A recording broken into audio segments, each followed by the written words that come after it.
All right, good morning and welcome to Curry County Board of Commissioners meeting, November 3rd, 2021. Look for amendments and approval of the agenda. I have no amendments. Okay, Mr. Chair, if I may just recognize someone? sure. Thank you.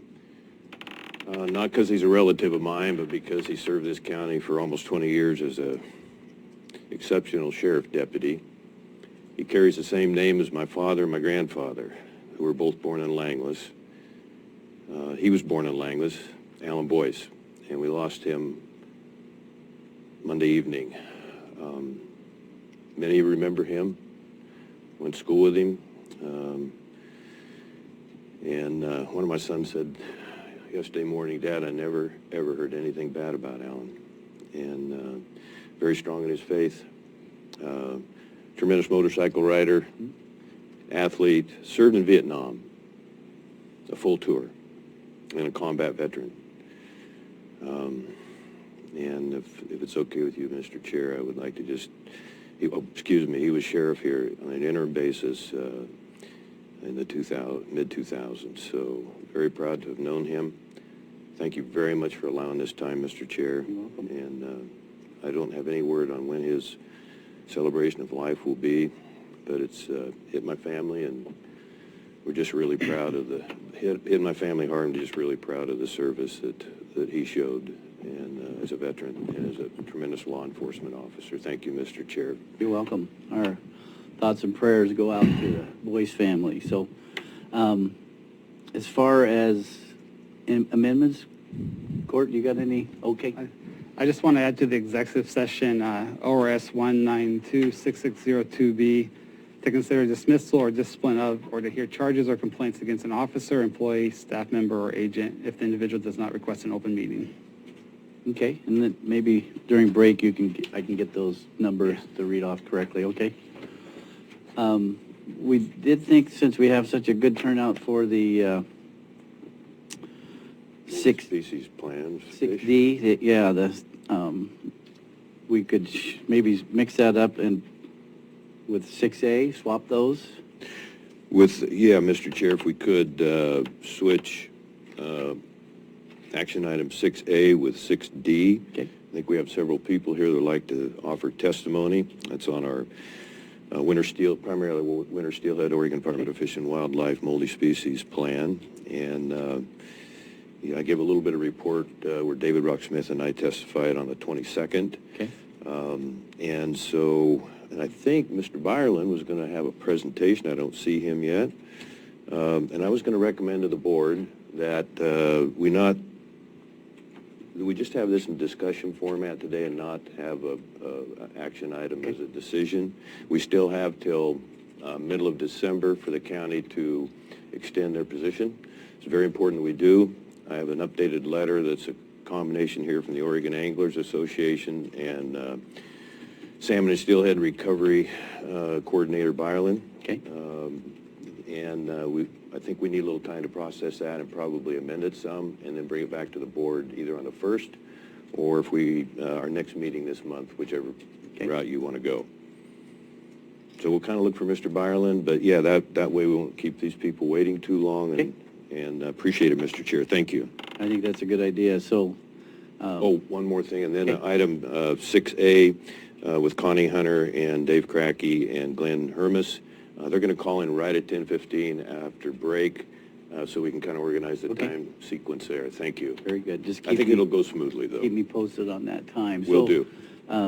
Look for a motion to approve that agenda. So moved. Hang on, I might have had one more. I think we're okay, though. Okay. No, I'll second that. We're good. Been moved and seconded. Any question, discussion? All in favor say yes. Yes. Aye. Yes. Motion carries 3-0. Public comments, I got a bunch of them. We'll start with Mike Miller, 3 minutes per person. Adjust the mics as needed, and there'll be a little box there, Mike, with a red light, green light, yellow light, and then the floor drops out if after so long, and not really. So I'm Mike Miller. I was part of the stakeholder working with ODFW for 2 years, developing the plan. So I actually support returning to a catch limit of 1 in 5 for South Coast streams and the Rogue River, conduct the proposed research and monitoring, then reevaluate data after a 5-year period. The existing harvest regulations provide a conservative, limited opportunity that is consistent with conservation status and needs of Southwest Zone steelhead populations. Of approximately 5,800 miles of adult steelhead habitat in Southwest Oregon, only 7% is open to retain wild steelhead. And that's something I tried to get ODFW to emphasize, because that in itself is really conservative, with only 7% open for retention of wild steelhead. In addition, winter steelhead exhibit life history diversity in the duration of freshwater rearing. They can be in freshwater 1 to 3 years. In time of migration, and they can spend 1 to 3 years in the ocean. Their ability to spawn multiple times also contributes to population productivity, resilience, and stability. Fish harvest is not considered a primary or secondary limiting factor for any planned populations. That's ODFW. So just want to emphasize that 93% of winter steelhead habitat is closed to harvest of wild fish. Thank you. Thank you, Mike. Hey, Mike, before you leave, may I, Mr. Chair? Sure, one question?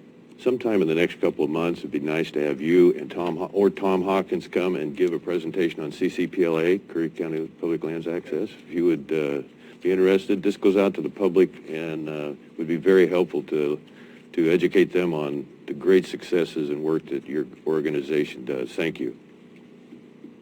Mr. Steve Huber?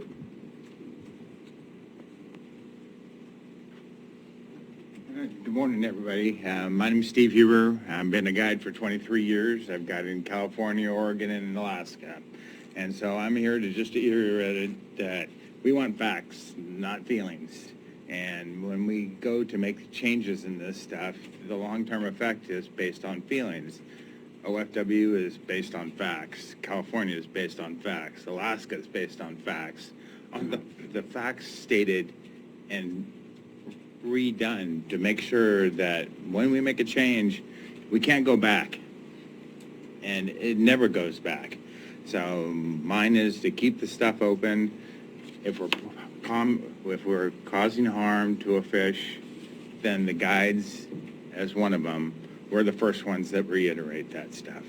So until the facts are there, I would ask no changes be made to any of the statements that are in present. That's pretty much all I have. All right. Appreciate it. Thank you, Good to sir. have you here, Steve. Thanks. Bill, Bill doesn't write good, so I can't read his last name. Bill Divens, okay? Somebody wanted me to be a doctor. Okay. He wrote Bill pretty good and then said, it's just whatever. So, Bill, welcome. Thank you. So I'm here today to make comments on the ODFW South Coast Plan by way of introduction for those who don't know me. I'm Bill Divens. I'm enjoying my retirement job here in Gold Beach, Oregon, guiding on the Rogue and some of the other rivers. I'm also a member of the board of the Wild Rivers Land Trust. I consider myself a moderate environmentalist. I believe that we need to safeguard our natural resources for future generations and sustainably use them today. Before retiring, I spent 25 years in Silicon Valley, earned a PhD, and from that unique viewpoint, I want to talk to you about wild steelhead harvest. I attended the ODFW meeting in July in Gold Beach here, where the management biologist presented a science-based winter steelhead harvest recommendation for the Rogue of 1 per day and 5 per year. They also said that there were social considerations in setting harvest limits for non-fin-clipped wild steelhead. I was shocked and disturbed by that. When do social considerations come into play in making a science-based decision?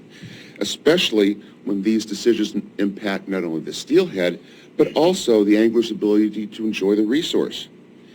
As someone who's hired and fired numerous scientists and engineers in high-tech business, there's only one consideration.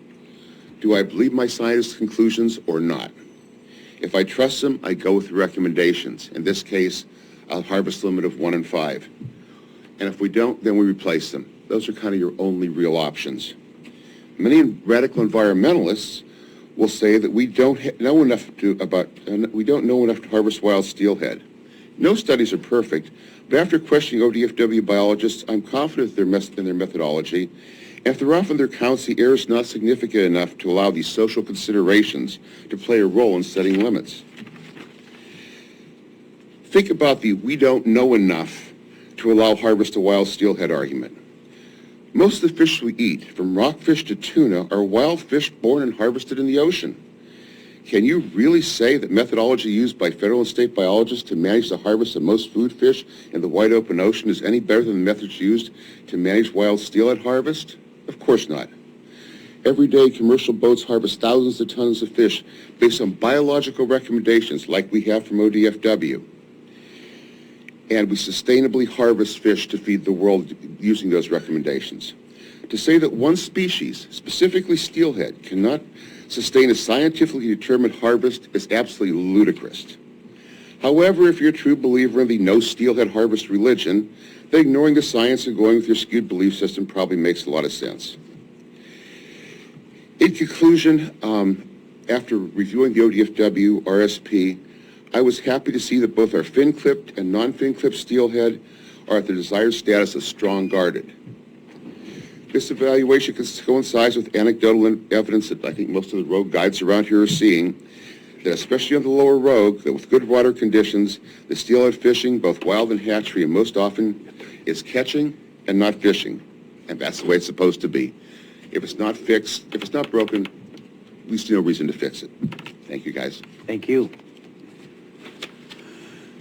Joe Janowitz.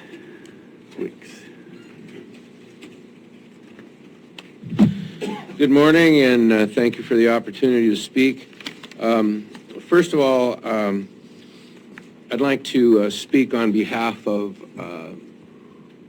Roger Lindquist, who is the, I'll just read his letter for you. He couldn't be here because he had an appointment, previous commitment in Coos Bay. Good morning to the commissioners and interested parties in the Curry Rogue South Coast Multi-Species Conservation Plan.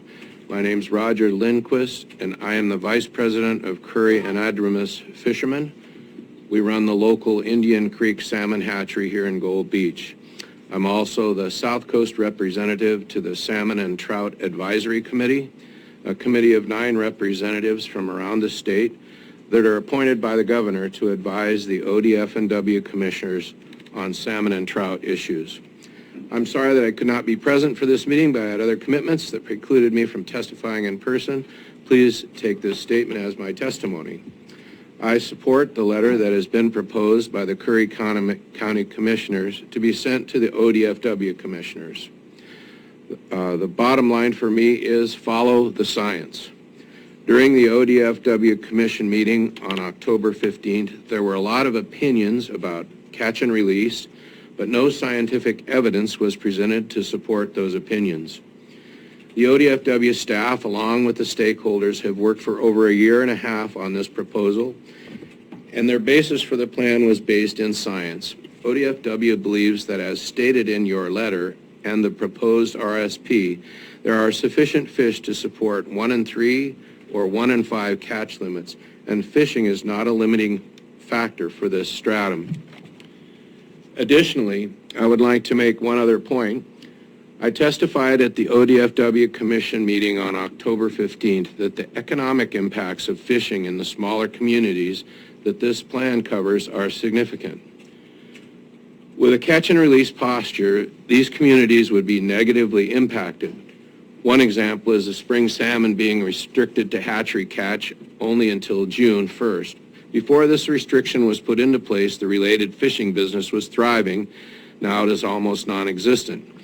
If a catch and release posture is implemented on winter steelhead and the other species of this plan, it is quite likely the same fate would result, severely impacting communities that rely upon fishing for a large portion of their economies. Not to belabor this point, these economic risks are unnecessary as the science shows that the stratum can support retention of fish. Thank you for your attention. I'd like to submit this letter for the record. Roger Lindquist. Okay, I'm Joe Janowitz, and I live on Hunter Creek, and I've been there for about 20 years. I'm the stakeholder for the Curry and Adramus fishermen. My constituents are the 150 CAF volunteers that operate the Indian Creek Hatchery. We're a member of Oregon Department of Fish and Wildlife Salmon and Trout Enhancement Program. And we're supported by many local businesses who sponsor our efforts to maintain a healthy, sustainable stocks of salmon and trout. As a stakeholder, I endorse the multi-species conservation plan as submitted to the ODFW commissioners. I also support the letter of endorsement that you've posted online for consideration today. I believe I speak for the majority of the South Coast stakeholders as well in endorsing both. Please let the science provided by the highly qualified ODFW biologist be your guide in this. Staff has made it clear over the many months of study and presentations that the winter steelhead population on the South Coast is not in jeopardy, and that the proposed harvest rates of 10 to 15% specified in the plan will not significantly affect the viability of steelhead within this species management unit. It's been made clear by ODFW that the steelhead population is, quote, strongly guarded, a term indicating that the population is considered robust and can withstand harvest. A minority of the stakeholders believe that catch and release on all South Coast streams is the prudent choice.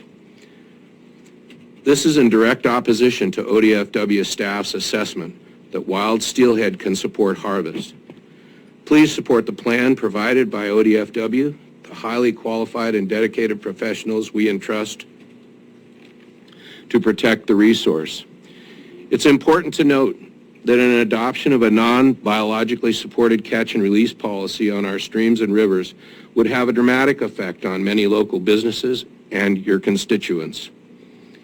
Tackle shops, guides, restaurants, motels, real estate offices, and fishermen, to name but a few, would all be affected. For every fish that could be sustainably harvested that is not, your constituents will take a loss. Is there a plan to compensate these folks or mitigate those losses? Please follow the science and wholeheartedly endorse the Rogue South Coast multi-species plan as presented to commissioners, and don't be fooled by alarmist, unsubstantiated, unverifiable theories provided by fringe elements. Thank you. I'm yours in conservation, Joe Janowitz. Thank you, Joe. Thanks, Joe. Rob Atwill, please.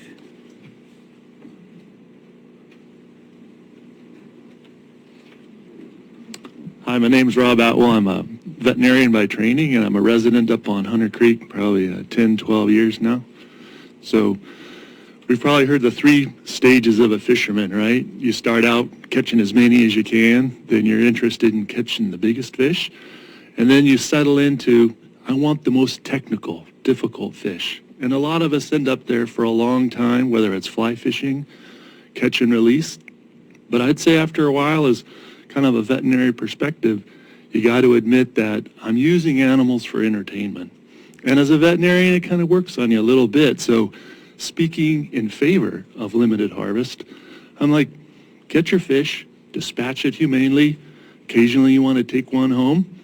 That's probably less impact in many ways than a season of catch and release.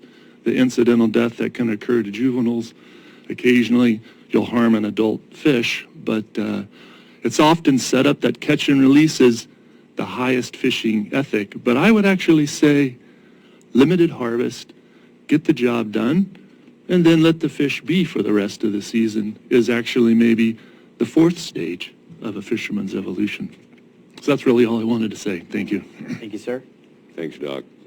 Nancy Sue Rose.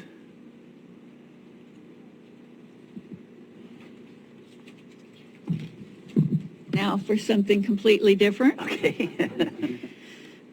To quote Monty Python. Today is I think it's a worldwide day, but at least National Walkout Day, supporting choice in vaccination. And again, I appreciate this Board of Commissioners' view on that it is up to each individual to decide whether or not they want to have the vaccine. The thing that's dangerous to me, and that even people who do choose to be vaccinated need to understand that part of the plot, or I am a tin foil hat conspiracy theorist. Most of you already know that. But are you willing for the rest of your, however long they decide to mandate, that people, even with vaccines, may have to get a booster every 6 months, or you lose your job, or that you're not allowed to go in, this is where it's going, that we're people who choose not to be vaccinated or to continue to be vaccinated, for those that are vaccinated, may not be able to participate in society, to work, to go to public venues and stuff. So just, again, thank you guys for supporting that, and keep this country free. All right. Thank you, Nancy. Thank you. Tom Hawkins. Tim Hawkins' brother, not dad, brother. Okay. I used to deliver to him on Over Road His dad was a absolute legend. 100 years ago. Tom Sr. Well, I'm Tom Hawkins. I'm one of the stakeholders and with CCPLA. And I'm strongly believe in the 1 in 5. I believe in what ODF and W is doing. And I want to take this a little different direction. You're not catching enough to really hurt anything. I personally don't think. But if you don't have catch and release, how are you going to keep these young folks interested in getting on the river with a fishing pole if they're just going to have to turn it loose? Everybody has the option to turn a fish loose. If you're a guide, you want catch and release, my God, help yourself. But if you're an old pop and an old fart, and you want to go down and catch fish, and maybe you want to take one home, that should be part of it. And and it's kids. You gotta keep them tuned in somehow and get them off the phone. So that's all I have to say. Thanks, Tom. Thanks, Tom. Tim Palmer. Here's another blast from the past. I delivered to Tim for a lot of years in Port Orford. Yeah, thank you. So I'm representing the Kamloops Audubon Society of 400 members. I'd like to speak to the agenda item, Joining Oregon Timber Coalition. Our understanding of this item is based only on a brief attachment to today's agenda. They show that counties participating in the Timber Coalition pay $7,500 to $15,000 each per year. So consider the following. Number one, every year the commissioners already give nearly $20,000 to the Association of Oregon Counties and over $20,000 to the Association of O&C Counties, which both carry the timber industry's message to Congress. Even if you happen to agree with that mission, $40,500 a year should be enough. Number two, our only indication of what this outside the county group does is limited to a short, quote, purpose statement that lists several extremely controversial issues of national forest management. These are far too complex to decipher now. It's enough here to point out that our commissioners have not considered these issues, let alone reviewed them with the public. So how could you rationalize supporting those policies by joining this group and paying it to lobby the U.S. Congress? Number three, and most important, the commissioners have other urgent obligations to meet with our tax dollars. Any commitment to county funds to support this coalition would be an injustice to county citizens who have advocated with limited success for this board to act regarding housing, veterans' well-being, health care, drug abuse, mental health, law enforcement, hiring sheriff's deputies, maintenance of the jail and the courthouse, vulnerability to rural homes through fire, maintenance of the 911 line, and balancing the county's budget. All these and more are clearly responsibilities of the commissioners, while support for the so-called Timber Coalition, just because someone from outside Curry County has asked one of our commissioners to give them money, is clearly not among crucial county needs. Let me add here that the only accounting available for how the coalition has spent the money was to pay a Washington, D.C. lobbying firm that typically represents pesticide mining and logging corporations. I urge the commissioners to focus on tasks that you're obligated to do under our county's charter and guidelines of the Oregon Department of State, which specify that the county commissioners administer county government, not the federal government. Managing the federal government is not your job. It's not what taxpayers and voters pay you to do. Let's be clear, we all have our own ideas of what the federal government should be doing, and we act individually on those beliefs. I certainly do. But obligating our taxpayers to pay even more money than we already do to lobby Congress on behalf of one sector of the economy is not what our county government should be doing. Owing to the unknowns, the citizen notification, lack of citizen notification, and the urgency of other priorities, it's just plain foolish to move forward with any proposal to support this group. I'm eager to hear what Commissioner Boyce has to say about this outside the county group, whose membership dues is curiously collected by the Klamath County Commissioners. And I'd be glad to answer any questions you have. All right, thanks, Tim. If I may, Board, and that's why I put it as a presentation, not an action item, and I'm very happy and anxious to show the board and the public why I think this is a good idea. Thank you, Mr. Chair. David Barnes? Thanks, Tim. Thanks, Tim. Why didn't he speak now? Is he, Good. is it a private citizen or is it as a treasurer? Private citizen, I think, right? Or, Then she should go now. I mean, public comments is public comments, so. Oh, I'd like to speak when the ARP discussion comes up as the treasurer. Please. Okay. Thank you. We'll slide that one over here. John Anderson, Hardtack Road, that's another blast from the past. I used to deliver up to Hardtack Road. I'm That off John Hillside Anderson. Acres? Where is that, Hardtack? Just off of it. Yeah. Welcome. Thank you. I've been here 19 years. I built a business from nothing, and I'm sorry to hear about Alan. He was a really good friend. And I have 45 steelhead trips on the books right now. Each year I do between 30 to 40 trips. And I've been constantly building it up to my clients in the Bay, and it keeps growing. And when we went to catch and release only on Spring Chinook, I used to do 40 trips a year on it. My business went down to 15 to 20. And I send to the different motels here in town, my clients, the restaurants. It generates me somewhere between, on a low year, 15, on a high year, it'd be 18, 19,000 to me. But they spend double that in all the restaurants around here. And I'm only one of many guides.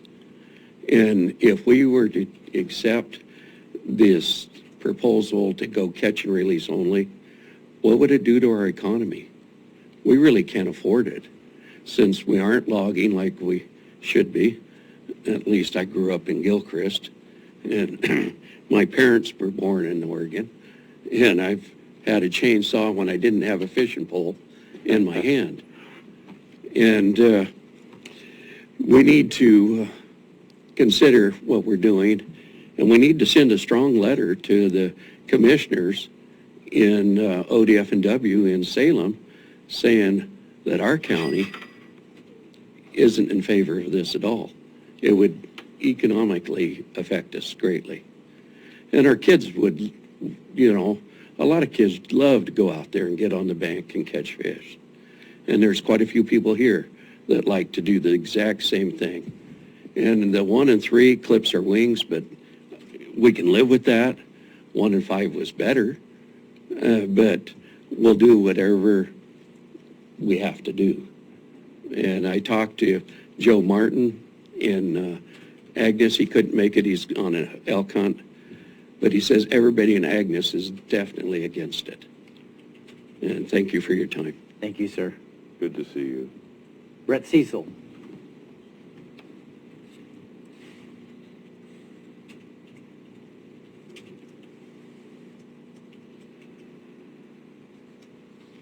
Morning, Commissioners. Good morning. Good to see you again. I'm Brett Cecil from Port Orford. I'm the chair of the Curry County Democrat Central Committee. I'm just here to comment on our COVID situation in the county. Since we last met, COVID cases have reduced, but hospitalizations in the state are on the rise. Thankfully, we've had few new reported cases in Curry County. Yes. Our numbers are down that way. Unfortunately, our vaccination rate remains at 54%, so pretty much unchanged. The seasonal holidays are upon us, one of the times when our new case rates have dramatically increased in the past. The FDA and the CDC have approved vaccinations for children 5 to 11 years old. I would like to encourage the commissioners to promote vaccination in Curry County. After our last BOC meeting, I was fortunate enough to speak briefly with Mr. Boyce. I recommended to him that he lead from the front. As I mentioned in my public comments, set an example, roll up his sleeve in public, and show us how to protect our county from the inside out. It's too soon for us to let down our guard. Too few Curry Countyans are protected, and we could do something about it now. May I recommend that BOC, on the homepage of the county website, make testing and vaccination information front and center. No links, no downloads, no buttons to dig through. Spell it out. Get vaccinated, where to get vaccinated, and when to get vaccinated. If you feel unwell, where to get tested.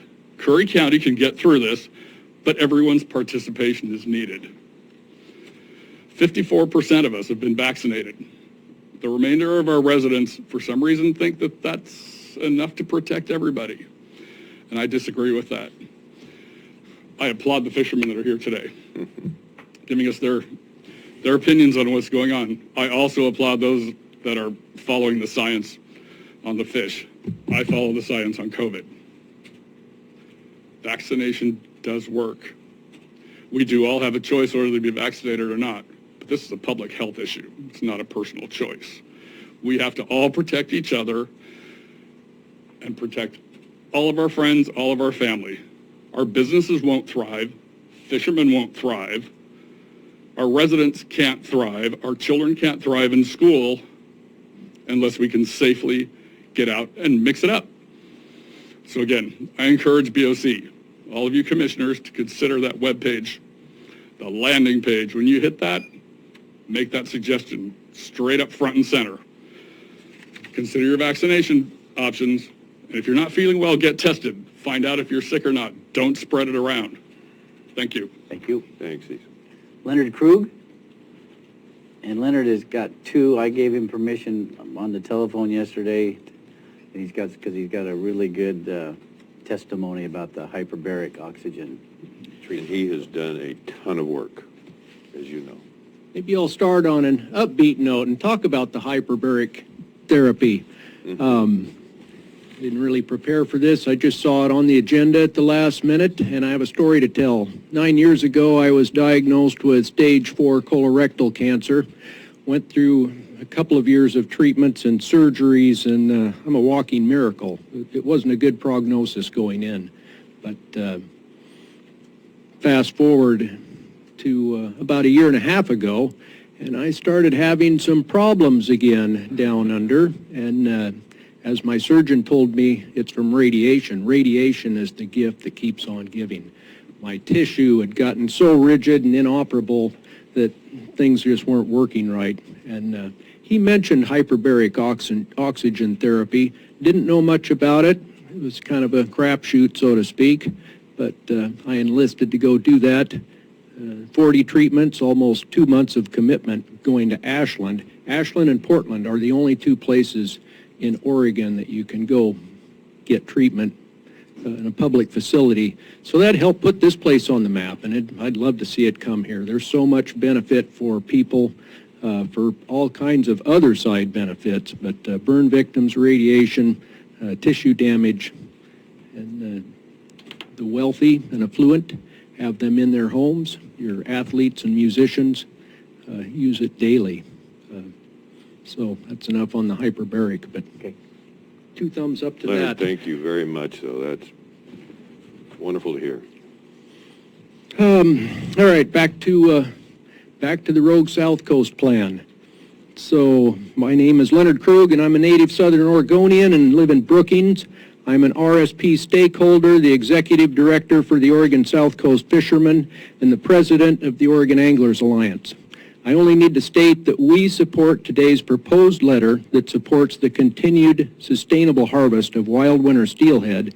In addition, we fully support hatchery programs. We support the plan as written and have invested years of effort into its outcome. Briefly, we have letters that support harvest of wild winter steelhead from Coos, Douglas, Tillamook, and Jackson County Commissions, the Port of Umpqua, City of Reedsport, Port of Bandon Mayor Shamhorn, City of Port Orford, City of Gold Beach Visitor Center, City of Brookings, the Oregon South Coast Fishermen, Port of Brookings Harbor, the Curry and Adamus Fishermen, and thousands of letters and signatures from South Coast angling public here. And these are the real voices of our community, what they want. Now, I also have a brief statement to read on behalf of Dave Keene. He's the president of the Oregon South Coast Fishermen. Dave could not attend today because he's in another meeting as we speak. So, from Dave, respected commissioners, my name is Dave Keene, and I'm the president of the Oregon South Coast Fishermen and an alternate stakeholder on the Rogue South Coast Conservation Plan. I've followed and studied this plan very carefully from the beginning with stakeholder Rich Heap of the Oregon South Coast Fishermen. For the record, we are united with the Oregon Anglers Alliance and a majority of stakeholders and support their opinions regarding this plan. We support the letter that's been put forth by the Commissioner Court Boyce and recommend that you forward this to the Oregon Fish and Wildlife Commission. We represent the vast majority of South Coast community. It is critical that we safeguard their well-being and protect the future of our fisheries. Sincerely, Dave Keene. Thank you, Leonard. Thank you. Sam Waller is next. Uh-oh. Hi. I wasn't really prepared to speak. I just heard about this last night, but I thought it was worth showing up as a kind of a newcomer to Oregon. I've been here 35 years and in Curry County 30 years. I'm quite serious about that. I liked Oregon when I got here, and I like the people. I don't really want to get involved with the politics. However, I was in business in Curry County here for 30 years, and all I can tell you is that the winters are tough enough without this type of thing coming in. If you limit the fishing, and it would limit the fishing, because when they did this with the spring salmon, in addition to having a business, I've also had a guide's license for 35 years, and I can tell you I had a pretty robust spring salmon fishing clientele built up. And that's just about dwindled to nothing now, because people like to come here and catch a fish and take it home. They brag on it. They send people back. I can't tell you the repercussions you get when people come here and have a successful fishing trip, as compared to coming here and fishing and maybe catching one fish or two fish and having to let them both go. You won't see them again. That's all I can tell you. And I really don't think it's going to help. I was told by someone who worked for ODFW, well, you really don't have to worry. Only about 10% of the fish in any given run are going to bite anyway. And sometimes, even as a guide, and I probably shouldn't admit this, but I've been doing it long enough, I'm surprised they ever bite anything we ever put out there anyway. I mean, how could it really look to them? Not that natural, but and it really is true. But in any case, if it worked, I don't even think it works, because if it worked, why aren't our spring salmon back? We've had these restrictions in for so long now, and it just keeps getting worse and worse. There's other things that are affecting these fish a lot more than the fishermen, I feel. And for us to do this again, you know, I think we can trust ODFW to err on the side of safety with these fish. And so I sure couldn't see doing something arbitrarily that basically oversteps what they're telling us that's okay to do. So that's all I have to say. Thank you, Sam. Michael T. Simmons.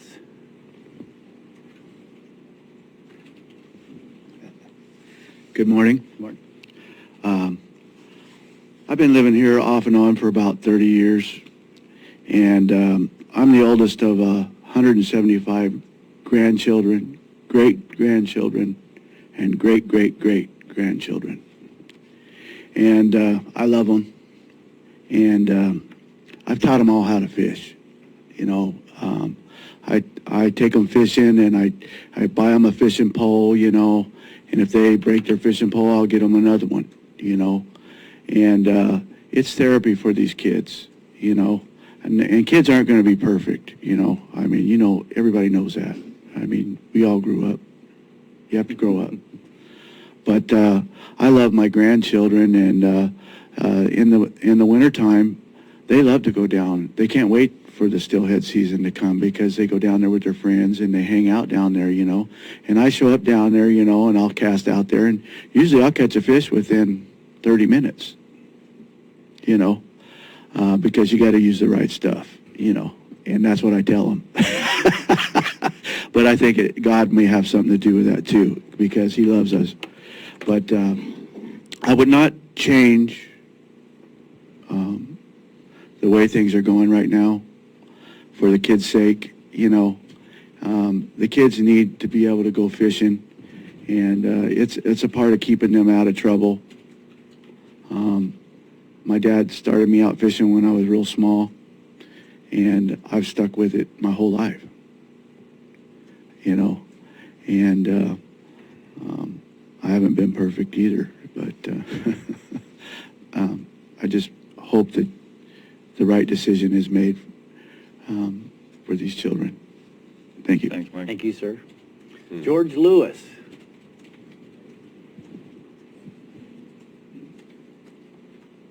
How you doing? I'm George Lewis. Well, I guess these guys here really covered probably the biggest issue, is that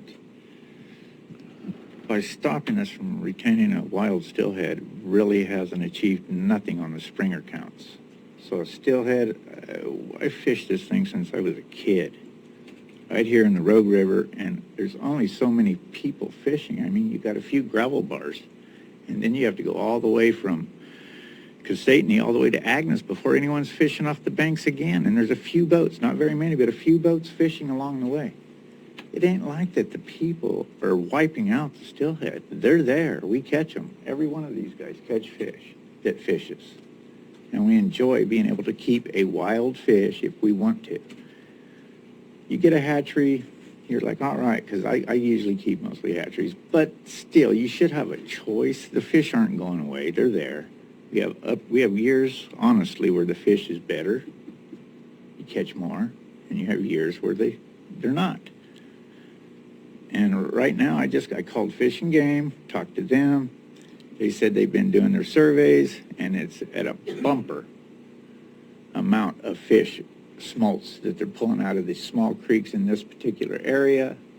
And if they're having trouble way upriver, I don't get it, because we're hanging plenty of wilds down here, and no one hardly keeps them. You know, people are picky. We love our fish. But the deal is, if you want to keep one, it's your choice. And, you know, you got businesses here in town like Jim Carey. He runs Rogue Outdoor, if you think about it. If you take steelhead fishing away, he might as well shut his doors. He's trying to sell some guns to make up for, you know. Honestly, the people in Gold Beach, at least, Brookings, and the small towns in this area all love to catch wild steelhead. A lot of people don't even fish until wild steelhead retention is open, because they don't want to just sit and waste their time. And there's a lot of fish, that's all I got to say, and people want to, everyone I've talked to, let's put it that way, in this town said, what? They want to close down what? And I said, they want us to stop keeping wild steelhead. And I think it's at 3 right now we're allowed to keep. I honestly don't. Yeah. So, Yeah. I mean, they've lowered the ante down to 3 already, and there's lots of fish. I see guys go out there and catch fish, and Whenever wild steelhead season's open, you're allowed 3. Think about this. You're allowed 3.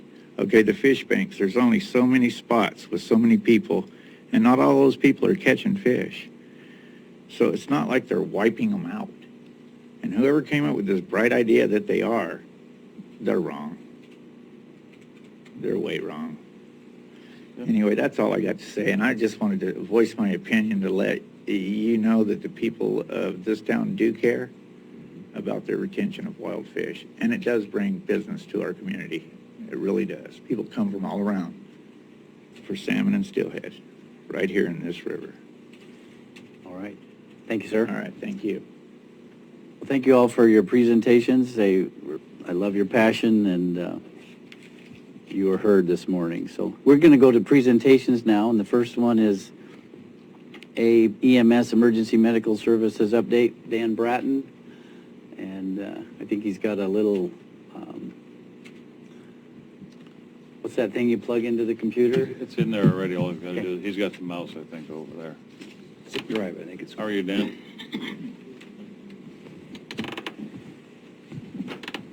Just pass these out, Dan. It's up here, but...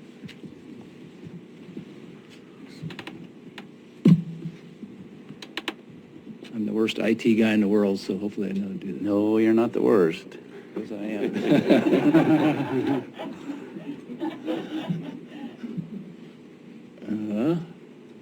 There we go.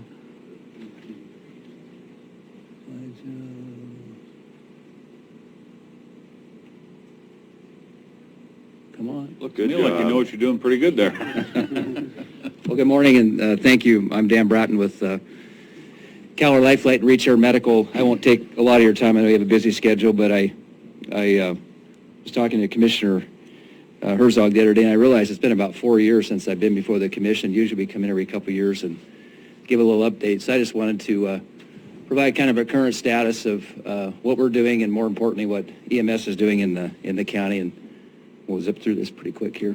I want to start off by saying that emergency medical services isn't just Keller Lifeline. It is a combination of several agencies working together to get the best outcome for patients in our community from a pre-hospital care perspective. And I want to start by acknowledging the volunteer fire departments and how critical they are to our service, not only our service, but all patients needing care, as well as supporting other efforts in the community that they do. But they leave their jobs. I've even seen them come out in tuxedos leaving a wedding. Hey, Dan, excuse me, hang on. Gentlemen in the back, please. We just shut that door. Yeah. Thank you. But they take their time out from Christmas dinners and so forth to support us, and they'll show up. We try not to bother them any more than we have to, but they'll show up on scenes and help us a lot with some of the scenes, of course, with whether it be lifting a patient, coming to an accident scene, and so forth. Also want to acknowledge Agnes Fire and Rescue, just so you're aware, they still have an ambulance up there. And Commissioner Boyce, you may know more than I do, but I think Julie's thinking about retiring here soon, which is a little bit concerning, Julie Sherbarth, but we work very closely with Agnes Fire as well with their ambulance and getting patients halfway down so we can meet them. Probably some of the unsung heroes I think that we don't acknowledge enough are dispatchers, and County Sheriff's Office and Brookings PD. They do a tremendous job. Not only do they take the intake call and get us sent to the scene, they work with the patients. They continue to help us get to the scene, as you well know more than anybody. You're dispatched at 3 o'clock in the morning to some number up on Cape Ferrello, and the sign's not there or got knocked down, and trying to get to that scene in an emergency situation is really troubling. And so they're able to help us and stay on the line with the patient, giving us updates as well as we get there. And of course, law enforcement, as you might imagine, we end up getting called to scenes that are very difficult and very dangerous. We have a lot of issues, as does a lot of EMS services, but law enforcement comes in at our request and will help secure the scene for us. At times, they'll even follow us in, and also an officer may even hop on the ambulance with us to take a difficult patient to the facility. Search and rescue. Can't say enough about those folks and how well trained they are and how they help us get us either to the patient or get the patient to us so we can start treatment. You probably followed a lot of this in the paper, but it seemed like the last couple of years people are doing a lot of not so smart things, and so we call them a lot, and of course they work very close with the Sheriff's Department in getting them there, as well as the hospital, Curry General, and the Brookings Emergency Department. We have what we call MedNet, which is a radio frequency that we talk directly to the hospital. We'll be on a scene or en route giving them updates of the patient, and so we hit the door, they're ready. So whether it's a stroke patient, cardiac patient, they know what's coming, they're prepared, and it really saves time, and very critical time that that patient needs to get the best outcome. And of course, the Coast Guard helps all of us with various needs and a lot of the water rescue type stuff. There's some photos of all of us kind of working together over the last couple years. On mouse. Maybe the pad here. There we go. So back to the ground ambulance. So we have 3 areas that we have. So the ambulance service areas, Port Orford, Gold Beach, and Brookings. We staff 24/7 an ambulance in Port Orford, 1 24/7 ambulance in Gold Beach, and we have 3 ambulances in Brookings. And we always have other units available with call-in staff or supervisors that are on duty as well. We have been up in Port Orford now for the last 4 years, and it's the first time Port Orford's had a paramedic staff ambulance. The Port Orford service did a tremendous job for many, many years. The volunteers did there, and as you may recall, some of you were here then, I think, that we took that over. They just weren't able to sustain that service, and so we served that community. You'll probably see our rigs going up and down the road all day long. So as an example, Port Orford goes out on a call. We will start moving ambulances up to cover the area. So we'll move a rig from Gold Beach up to Port Orford, move a rig from Brookings up to Gold Beach. And so the rigs are moving back and forth 24/7 and cover the area. We do approximately 12 911 calls a day, which is not a lot. When you think about the number of rigs we have, it's a very kind of low volume. But the county is so large, and if you think about going up to Agnes or up the river, we could easily be 2 hours on a call. And so if we have 2 calls like that back to back, then we have 3 rigs to cover the whole county. And so it takes a lot of effort to make all that work, but it takes those number of rigs to make that work for only those 12 calls. We have 9 ambulances right now that are all ready to go, and of course we always have 1 getting maintenance and so forth, so that's why we have more than we have on duty. About 30 ground ambulance employees, EMTs, and paramedics, and right now our contract's good through, I think, June of 2027, and we'll be talking to you in a few years about that, and I just want to reiterate that we don't get any tax support or no subsidies. So there's some understanding that somehow we get tax money to provide our service, that we don't. We're strictly fee for service. So we provide the service, and we bill for the service, and hopefully collect for the service, and then that's how we operate. So we're not supported by any tax support at all. And since '98, since we've had the service, we've responded to over 90,000 911 calls in Curry County. Our air ambulance operation, I'm sure a lot of you are familiar with it. Hopefully a lot of you haven't had to use it, but if you have, it's an invaluable service to the community, and really what makes the whole EMS program work for us. The ground ambulance operation in and by itself is, because it's low volume, it's not a highly, I would say, profitable service, but by combining the air and ground together, we share staff, we share equipment, we train together, and it really makes the whole program work very well. We have 7 aircraft in the region. We have a helicopter in Brookings.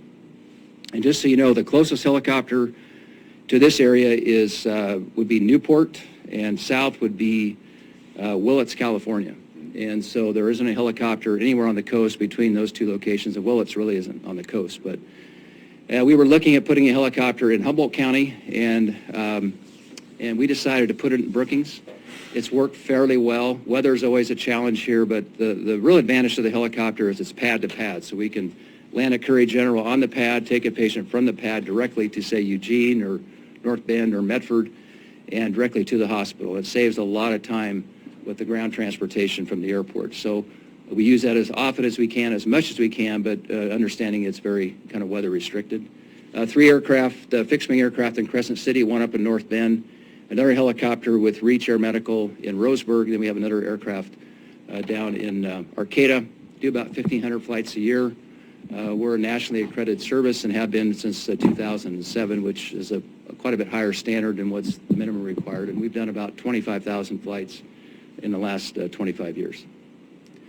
We also have a mass casualty rig that the sheriff's been a part of as well, and we stock that with supplies and equipment and communications to treat up to 100 patients. Fortunately, haven't had to use it, but it stays in our Brookings location and is ready to be dispatched at a moment's notice if we have some kind of a mass casualty event. And so we've put a lot of work into that and have it there. Some other services that we provide, we do our wheelchair van service, take patients to and from the hospital or doctor visits, home from the hospital, that kind of thing. There's been a shortage of service in the community for that. The ERs have been overwhelmed lately, and so they'll have patients that are discharged and they can't get home. And a lot of this will happen at 2 or 3 o'clock in the morning. And so we're actually working with Curry General right now looks like we're going to upstaff a few more people to cover these rigs and provide that service, but that's a service we've been providing now for, I think, the last 15 years. We still do public first aid CPR training. We have a support helicopter. I was just talking to the sheriff out there. I don't know what it is with him, but he's got this uncanny knack of seeing things from the air. And so he won't call me very often. When he does, he say, hey, we've been looking for somebody for the last day, and can we go out and take a look? And sure, so I'll grab the helicopter, we'll come out, and the sheriff is, probably this one here, you may recall, she's been out there for, I think, a couple days, lost up here, yeah. And we've just about given up, and we fly down this creek, and the sheriff says, there she is, and she's right down below us in this little, I don't know how she got down there, but anyway, so we donate the helicopter for that, and we've had some good success with that.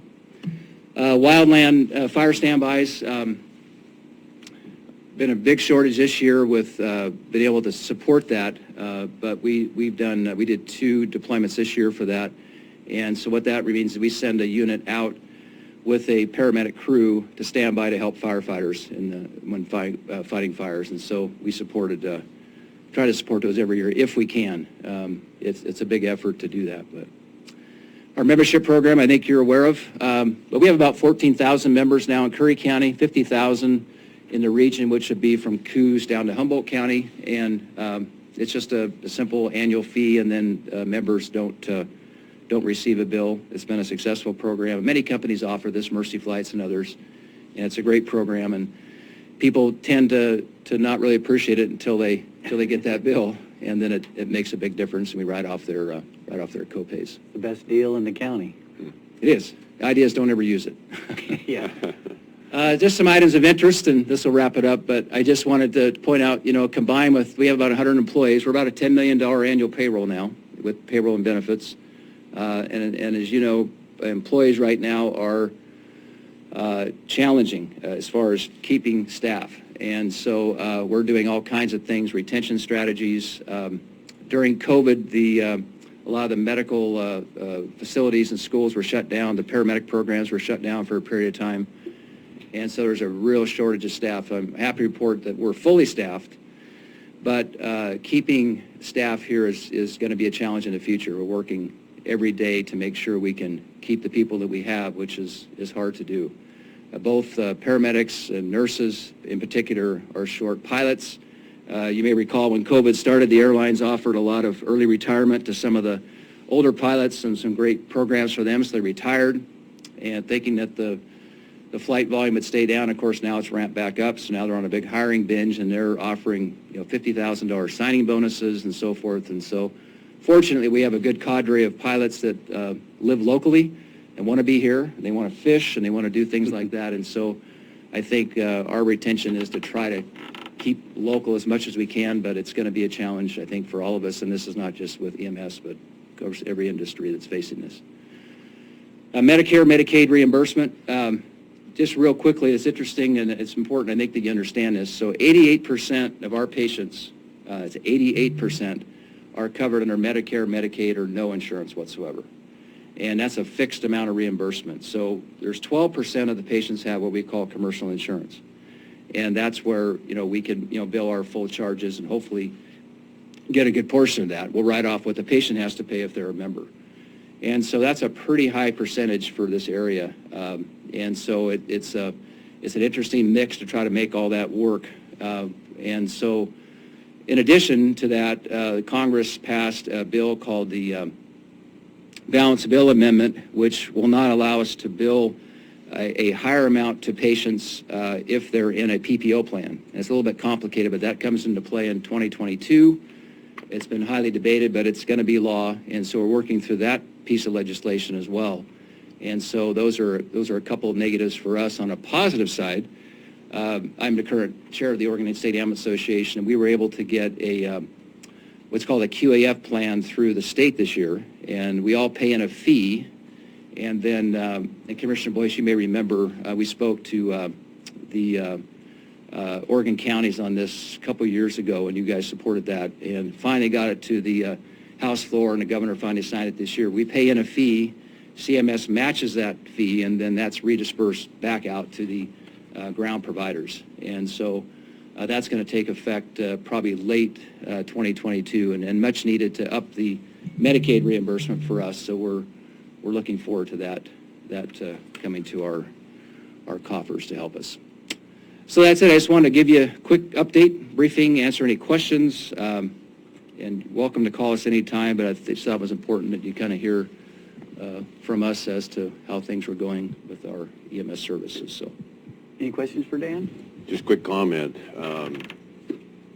Thank you for your chairmanship on the Association of Oregon Ambulances. That's a huge thing for Curry County. Quickly, we're seeing healthcare, especially the last 5 or 10 years, really improve. You know, sometimes you hear the term modernization of healthcare, and it's just wonderful to see. CalOR has been right in the middle of that. Extended gratitude to you, the people you employ. Over time, they will be able to help you with the employee retention. I can really relate to that. And just really, and the work you did for Port Orford. I know that's not a winning proposition for you, but you stepped in. I just want the public to know that that was timely, and it was just tremendous, your willingness of you and your staff to do that. Thank you very much. Sure. And I would just say, you know, and this goes to everybody that's involved with this, you know, with COVID, the sheriff and I were just talking outside there, but, you know, I would say the term burnout is definitely there. And, you know, we're the first line. We walk into all kinds of situations, all of us do, and hopefully we're starting to see some improvement with that. But it's been a struggle these last 20 months, and people are getting tired and, you know, wearing, you know, required equipment all day long and so forth. So anyway, I think a lot of that is just some general burnout the last 18, 20 months, but we're working hard to work through that. So anyway, appreciate your support and time. And again, there's never a bad question. Call me anytime if you have anything. I think John Ward had something. Sheriff Ward. Thanks, Dan. Hey there, Sheriff Ward from Curry County Sheriff's Office. When I heard that Dan was making a presentation over here, I wanted to come over and put my 2 cents in on it.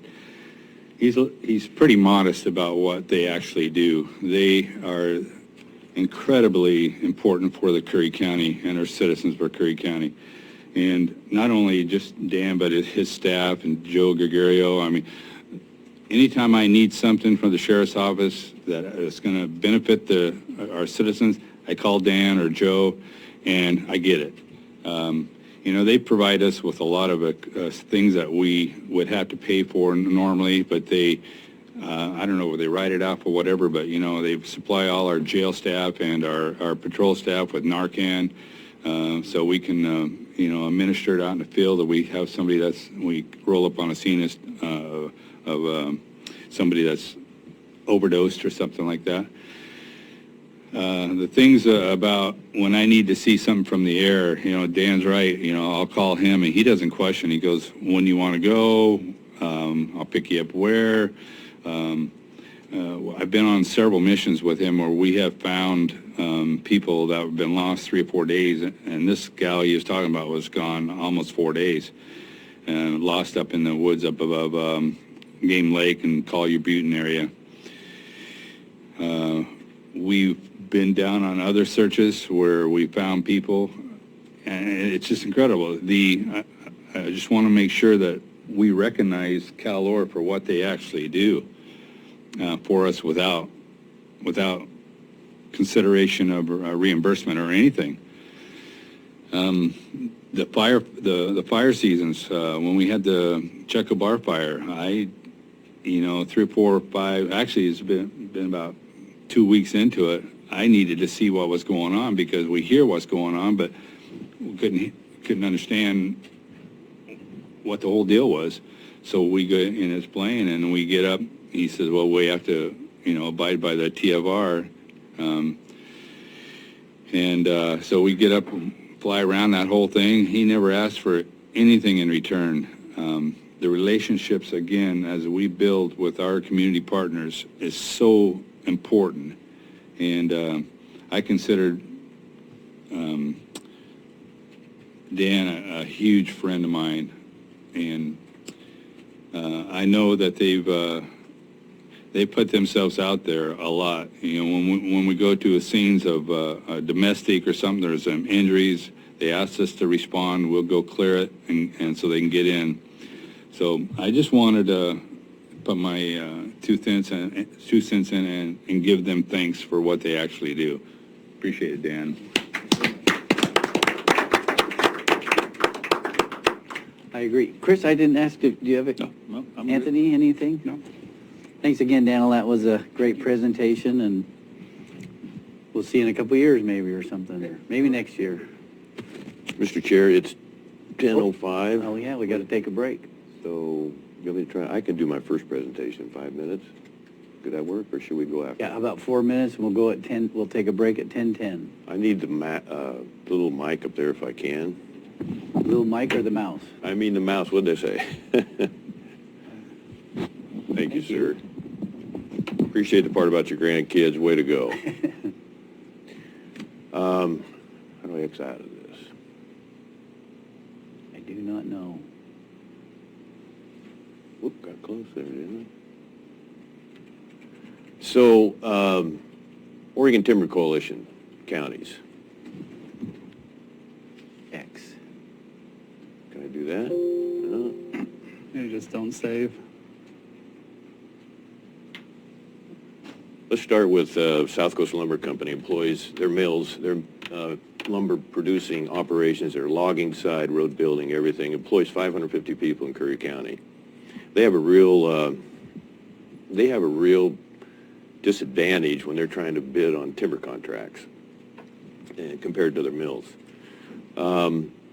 With the fires, you've seen what happened over the years with just one example is after the Check-Cobar fire, perfectly good timber because of the radical environmental approach.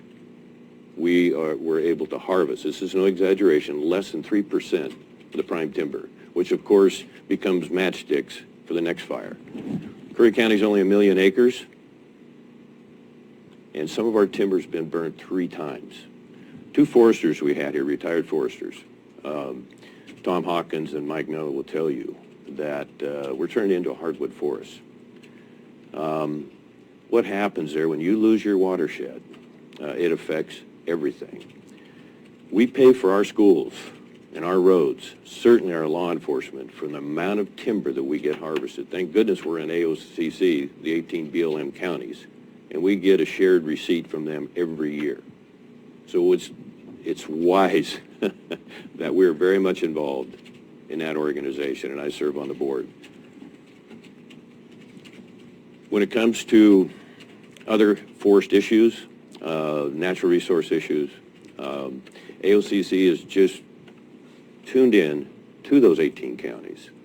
There is some overlap, but very little. This new organization, I'm really impressed with the concept. I did put it on presentation because I'm not ready to make a vote myself. I did ask if the $7,500 was negotiable and if it could be paid over installments. And they said absolutely. As we lose our forest, and we have this tremendous responsibility to repair our forest, today is no too late to get started. And we know our county's losing revenue all the time, and the timber receipts are going down. And so where does that put us in terms of being able to pay those bills and keep our employees going and provide and maintain the county services that we have? So it is, with this organization and the counties that we are, and I'm just about done here, because I want to bring this up again, and I certainly want to support it the more research it and the advantages and the help it can be to the counties. Right here, this is the newest concern that I have. And what I want the public to understand, I'm not saying the sky is falling here, but if you go back 30 years and you look at what the spotted owl habitat did to Curry County and through a good portion of Oregon, the Northwest Forest plans that have been changed every 20 years, and we're due again, and I hope one of our commissioners, because we have so much important timber in Curry County, can serve on that board. I know I'm interested, very much so, from a small rural county perspective. But what we have here, I'm as environmentalist as anyone, but if this goes through, this could shut down so much of Curry County. I don't have a prediction for you because that would be irresponsible right now. And yes, they're a beautiful little critter. We have a responsibility to fight for their habitat and their environment. But the amount of land that would be tied up, especially in Curry County. I mean, I've got the other commissioners in Douglas, Klamath, even Coos County, Bob Main, calling up and saying, are you aware of how much of this is in Curry County? Says, yeah, I'm trying to get one of the other commissioners to take the lead here, but, you know, I'm Commissioner Main, I'm on this. And so then I heard from Commissioner DeGroot in Klamath County, and you bet we have to lobby at the federal level. If we don't, what will they do to Curry County? They don't care about our law enforcement. Sometimes I think that's realistic to say. They don't. They're not concerned with whether they're able to keep our schools going. So this is the amount of acreage that could be locked down that isn't already burned up. And it's going to take 50 years to come back to an evergreen forest. If it ever does, this is our responsibility, gentlemen. And so we need to study this. We have people that will help us. We have counties that are mutually involved and concerned about this. And yes, we have to have a voice. It is incredibly important. So here's the article. We can get that on the county website. I think I've used up my 5 minutes. Does anybody have any questions? So I'll bring it back before the board at some point. Well, there was one. Hang on. I want to make sure that the citizens and this board is aware of the other counties that are involved.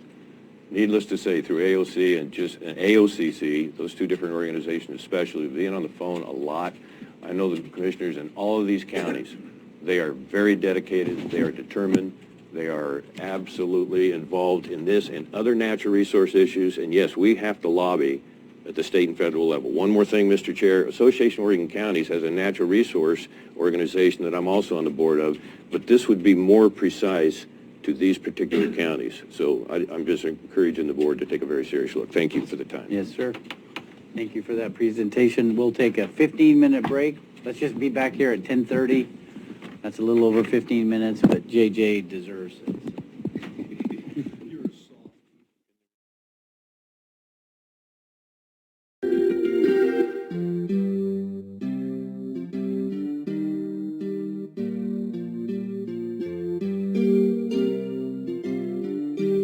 Go back to presentations in a little bit. So real quick before we do that, can we get a motion to pass a consent agenda? So moved, Mr. Chair. I'll second. Okay, it's been moved and seconded to approve that consent agenda. We'll get that out of the way. All in favor say yes. Yes. Motion carries 3-0, so that's done. We are going to go to discussion items. D, we swapped with A, so A is now up. So that's the hyperbaric oxygen therapy presentation. Hunter Gilmore, Hermes, and Commissioner Boyce. Mr. Pash had his Okay. hand up, Chair. All right, sir. Let's see here, 4C. Well, we're gonna come back to that. Oh, okay. If that's, Sorry? yeah, just the, Okey-dokey. all the public comments and stuff took longer than we thought, so we'll just, Commissioner Pash is correct there because we did switch them so that we could make the 10:15 call and not hold up our people that are on the Zoom. yeah. I think we're just at a loss of changing it back, so we'll proceed here if we can, Mr. Chair. Yeah, and we'll get to that C, 4C. Okay. Thank you, Eric. Well, Mr. Chair and Commissioner Pash, gives me a great pleasure. We had a presentation by Connie Hunter, veterans advocate, back in August on the hyperbaric oxygen treatment therapy program. You heard Leonard Krug mention earlier today that at that time, when he had the treatment, there was only 2 in Oregon. I'm going to ask the board not to be daunted by that, because we're asking for permission to apply for the American Rescue Plan funding for 1/4 of the expense of this medical piece of equipment that just comes highly, highly recommended. We're going to have some excellent presentations today. This is going to take about 45 minutes. Originally, I'd asked the board for permission and council huddle for 30 minutes, but I had an opportunity to speak Zoom with David Cracky the other day, and it's just something I really want the board and the public to hear. We've got him condensed down to about 15 or 20 minutes, but it is, I don't want to sound too dramatic here, but it'll move your heart, the work he's done and his expertise and what it can mean for Curry County, our veterans, and of course, our citizens. So I want to turn it over to Connie, and then I'm going to come back and just say a little bit more about David Cracky, if I may. Thank you. You know, I'm not going to say much about Mr. David Cracky, except that I met him via virtual event that the state of Oregon put on. It was the Oregon Suicide Prevention Conference, and they do an annual event. And I was so not impressed, but amazed at the knowledge and the expertise of Mr. David Cracky. I get emotional when I talk about it, David. Sorry for that. So you do such a great job introducing. And by the way, my notes I've already given away to somebody else who's way interested. So could you just go right ahead and self-introduce, Mr. Cracky, and welcome to Curry County, Oregon. We are grateful to have you here today. Connie, I'm just going to give a little bit of his background. Okay. I kind of run that by you earlier. First and foremost, on the legislative action team that created Max Law back in 2009 and then 2013 relating to youth sports concussion protocols in Oregon. I'm reading fast, Mr. Chair. You're fine. Reaching 140,000 people with concussion training annually. 2017 and 18, Governor's Task Force on TBI, traumatic brain injury expert with the center, and then with the Center for Brain Injury and Training at the University of Oregon. Since that 2017, return to school law 2020, creating immediate temporary accommodation plans for ITAP for concussed students returning to school. Model legislation, CDC, Center for Disease Control, Oregon's brain injury advocate since 2018, Oregon's veterans and military personnel brain injury advocate since 2021. Past 10 months. Welcome, sir. We're really glad to have you here. You got a little applause. Thanks. Commissioner Boyce, thank you so much. Commissioner Herzog and Ash as well, thank you so much for this honor and this opportunity to speak today. Just a little bit of housekeeping. I am not seeing a video feed of the meeting, and I just want to make sure that everything is technically okay on your end. Your audio is a little, is okay, just a little bit garbled. Is that better? A little bit. That's good. Yeah. Thank you. Okay. Eric, is there a reason he can't see us? Yeah, well, we haven't had this camera working for a while. Okay. We can see you fine, David. Okay, very good, very good. Well, I can imagine how things are in the commission chamber. So first of all, thank you again. As mentioned, my name is David Cracky. I graduate of Lewis and Clark Law School in 1990, passed this Oregon State Bar that same year. Had an opportunity pretty quick out of the gate to start representing individuals with brain injury. Have a strong background in science, anatomy, physiology that has made me extremely interested in the function of the body and the brain in particular.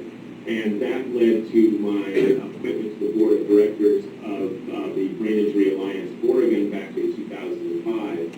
And as Commissioner Boyce mentioned, around that time is when things were really starting to percolate with regard to awareness and understanding of concussions, traumatic brain injury, mild, moderate, and severe. and yet not a lot was being done at the legislative or local level to prevent brain injury among, especially the youth young athletes. About that time in 2007 is when Ralph Conrad, Max Conrad's father, came into the Brain Injury Alliance's offices and said basically something has to be done. And it's important for me to mention Ralph, Max's father, and this is in reference to what is now known as Max's Law. Because so often these efforts are driven by an individual who has struggled mightily with whatever the problem might be, in this case, brain injury. Max was a quarterback at Waldorf High School back in 2002. He was concussed on a Friday night game. Back in those days, unfortunately, it was recognized as placing him in an extremely vulnerable situation for more severe brain injury. It would be further concussed, and unfortunately, the next following Friday, he was in fact playing and was concussed. Immediately was not rendered unconscious, was in a coma for 4 months. His plans of going to Cornell, where he was going, as a 4.0 student, were immediately changed and rendered impossible. Ralph Conrad, Max's dad, wanted to make sure that this never happened again. And that began my journey personally and Oregon's journey in general with regard to Oregon's young athletes.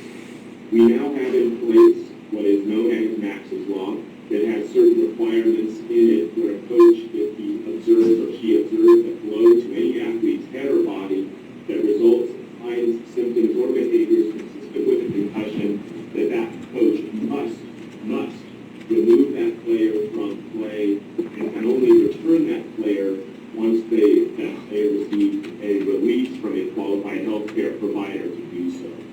A very important law. It was the first enacted law of its kind in the country. I will acknowledge that we were working in tandem with the state of Washington, making the Northwest a true leader in this area. Within 4 years, all 50 states had analogous laws. That was wonderful. That being said, it left the door open, as Commissioner Boyce said, for additional work. We expanded on that with Jenna's law, which created the youth protocol, youth sports return to play protocol for concussed players throughout the entire state, and that had that education mandate that Commissioner Boyce also mentioned.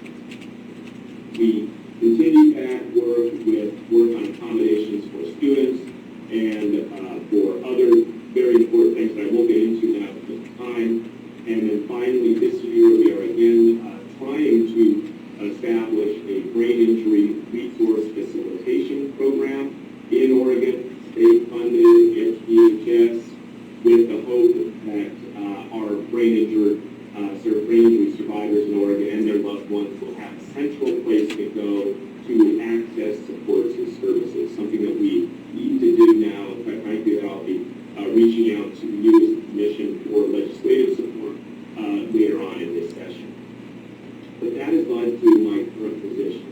I am currently an Oregon veterans and military brain injury advocate, pursuant to work that's being done on behalf of the Oregon Health Authority. And there are a series of deliverables that I have with regard to that position, and I and my team have. I'm speaking on behalf of my team at the University of Oregon currently. One of those primary deliverables is to really look at how brain injury treatment, resource facilitation, services are occurring for veterans in rural Oregon. And that is one reason why it's an honor for me to be speaking to you today, because even though I live in Portland, I love Brookings. Brookings and Curry County, literally one of my favorite places in the state. My wife and I get down there as often as we can. Further get down to the Redwoods. I just love your area, love the people that I've met down there. And that certainly includes Commissioner Boyce and Connie Hunter. And Connie, I want to thank you right now for giving me this opportunity to present. We're here to talk about the county's funding for a portion of the hyperbaric oxygen treatment machinery, if you will. And I am here to strongly encourage you to do that. There is a huge private sector component to the funding. public and the private sector works together. That is something that I find incredibly powerful. HTTOT, hyperbaric oxygen treatment, and I'll call it HBOT, throughout this presentation has demonstrated very significant positive medical effects, which I got to tell you, for someone who's been working in this with this community for 20 years now, it is just wonderful, actually close to 30 years, it is absolutely wonderful to see a technology that offers curative, not just palliative, but curative benefit. And that is being demonstrated in current studies, studies that are just now coming out in terms of 2020, 2021. It's wonderful. Access to this technology, in my mind, creates visibility. Visibility is critical for the veterans suffering from brain injury, because brain injury, as you probably have heard, is commonly referred to as the invisible injury. That being said, it affects all domains. So while a person may look normal to you, to me, on the inside, in that individual's brain function, there can be significant deficits. The brain is who we are. The brain counts for our subjective experience in life. The brain, without it, we would be nothing. TBI, a traumatic brain injury, changes everything in an instant. And as we have seen, unfortunately, it has affected veterans significantly. In Iraq and Afghanistan, brain injury is considered the quote-unquote signature injury. And that it is a signature injury, in my mind, is just terrible. I don't like it. I want to minimize and prevent it wherever it can occur. But we have to understand that our great soldiers in Afghanistan and Iraq were subject to IEDs, improvised explosive devices, RPGs, rocket-propelled grenade attacks, and other situations that led to this. That being said, one of the great things that I've learned in my position over the past 10 months is about the military culture. Military culture demands that the soldier be there for his or her team, be there for the squad, for the crew, for the group. In other words, don't report your injury, conceal your injury, make sure there's no documentation of the injury. And that is how these soldiers maintain that frontline position to make sure that they are not perceived as the weakest link. And while that has led to some significant negative outcomes, it is absolutely understandable, and in my mind, an honor that this is the mentality that our soldiers have gone into war and to battle with. It is just incredible. That being said, you cannot escape the long-term effects of a chronic brain injury. We talk about the constellation of symptoms. It is literally like a menu item. No two brain injuries are alike. There's an adage that says if you see one brain injury, you've seen one brain injury. And that is really what the truth is. Within this constellation of symptoms, you have balance problems, concentration problems, headache, short-term and long-term memory problems, fatigue like you can't imagine, sleep disturbance, which affects almost everything, anger, disinhibition, sensitivity to light, sensitivity to noise, what hyperacusis, tinnitus, the ringing in the ears that from my experience with my clients can lead to significant behavioral health problems. As you also will understand, that can also lead to, or does often lead to, detrimental social effects. Brain injury affects the veteran's marriage, interactions with his or her family, obviously interactions at work, can lead to substance use disorder, certainly can lead to behavioral health problems such as depression and post-traumatic stress disorder. And then ultimately, as Connie mentioned, she met me when I was speaking at Lines for Life suicide prevention this conference just a couple of weeks ago. Suicide being the final and most severe and terrible outcome. Statistics are there as well. I'm not going to pull up any slides, but they are available to you. We have homelessness. 93% of homeless veterans experienced a traumatic brain injury. Veterans with traumatic brain injury are 4 times higher at risk for suicide when taken into account other behavioral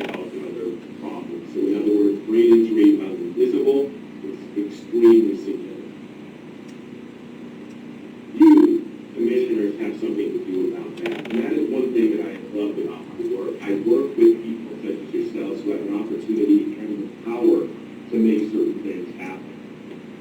I know that the Brookings community strongly supported the veterans. As a kind of a fall down from there, we must be strongly supportive of veterans with TBI. In this work right now, you have the opportunity to make their lives better. I see it as a classic win-win-win. There's a win for veterans, there's a win for the community, and there's a win for hope for the future. And if you're into logotherapy, the idea that you have to look at meaning in life, looking forward, to me that is extremely important. And when we can offer them a treatment that has shown positive curative effect, we should be doing that without question. Now, a couple of studies that I forwarded to Connie just this morning that I have found with relation to HBOC, hyperbaric oxygen treatment, indicate this is a 2020 study out of the med-gas research, in other words, focusing on oxygen for this study. HBOT resulted in, quote, significant improvements in post-concussion symptoms, in cognition, behavioral health problems, and emotional problems. Again, curative, unbelievable. A second study that I cited out of the Journal of International Medical Research, again from 2020, so this is cutting-edge research, indicates that HBOT may play an important role in improving the prognosis of a patient with severe brain injury, and HBOT can effectively promote the recovery of neurological function, as well as improve the cognitive function and prognosis of patients with severe TBI. This is music to my ears. I want to be clear. This is new information that really is game-changing for my seat. And I just want to let you know how important that is, and that you now have the opportunity to help fund this on the southern coast in rural Oregon. It is an incredible opportunity that I urge you clearly to support. You know, Oregon, as we all know, is wonderfully diverse. You have my community up here in Portland, you know, with this urban setting and everything that happens up here. Then you have all of our outlying rural areas and our frontier areas. And Brookings occupies just a wonderful place in the state.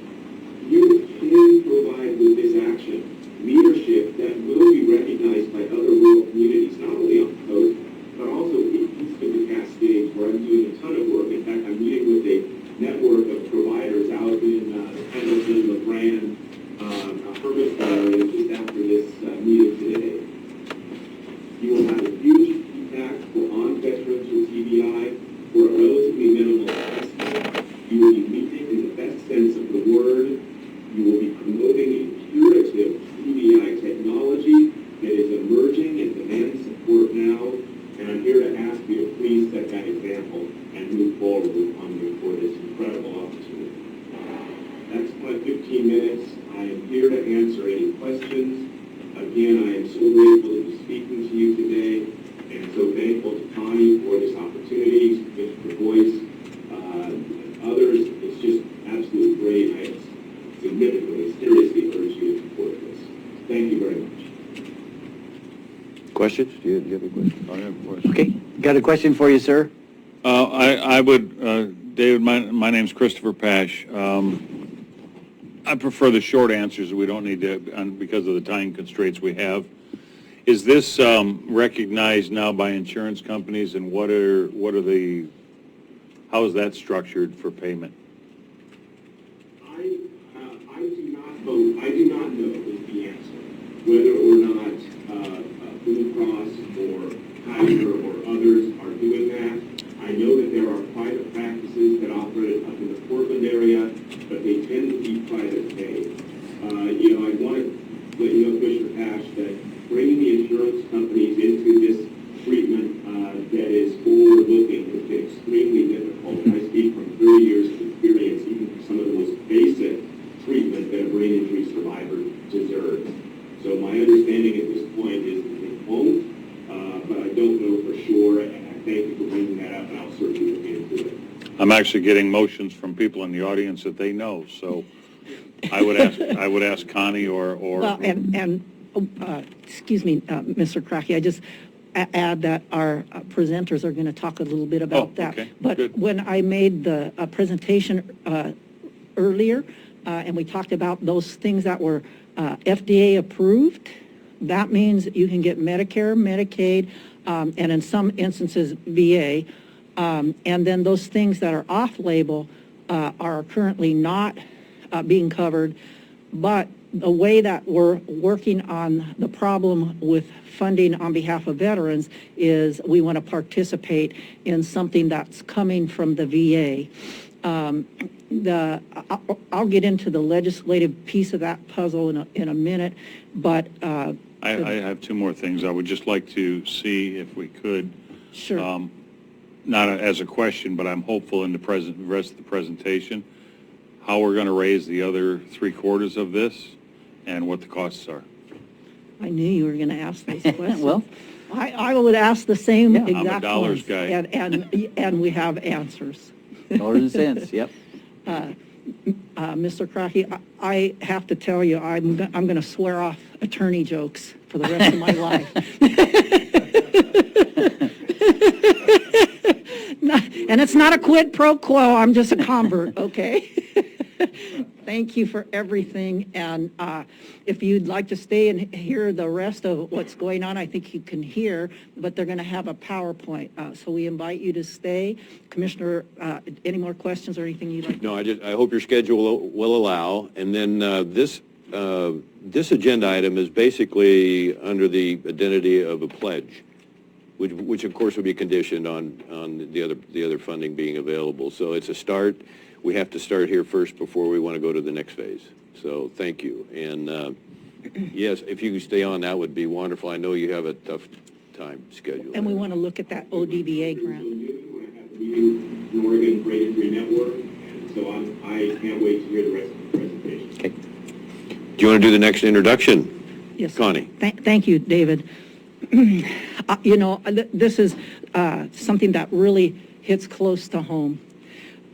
And I'm going to say that if my nephew Kyle had survived, he had a portion of the right side of his face that was injured by shrapnel when an RPG hit his vehicle that he was on, and he was a ranger, as you know.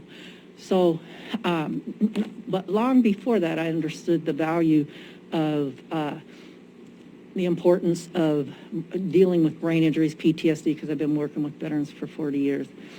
When I tell you that we were looking for the right provider to bring here today, I had done a lot of research, and I talked to David Gilmore, who's the former COO of Curry Health Network, and a U.S., he's an Air Force veteran.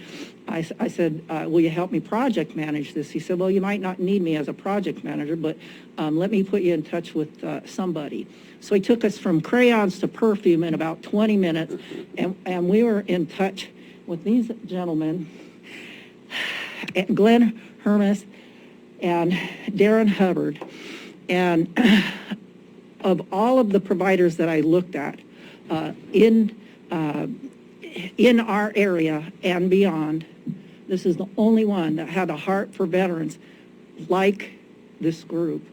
And so I'm not going to tell you about their heart for veterans. I'm going to let them tell you about their heart for veterans. So, gentlemen, you get to self-introduce because, like I said, everybody was interested in what I had to share, and I gave all my notes away. So, yay. Thank you, Connie. Thank you, commissioners, for having us here today. And I promise we'll answer all the questions that you brought up, and I'm sure we'll spur some more questions as we go along. Glenn Hermes, CEO of Complex Healthcare Solutions. We are a advanced wound care and hyperbaric medicine company, but we do a lot of other things. We do revenue cycle management stuff for hospitals. We do billing contracts. So we know the ins and outs of who gets paid and who doesn't get paid and how we get paid and how we bill insurances.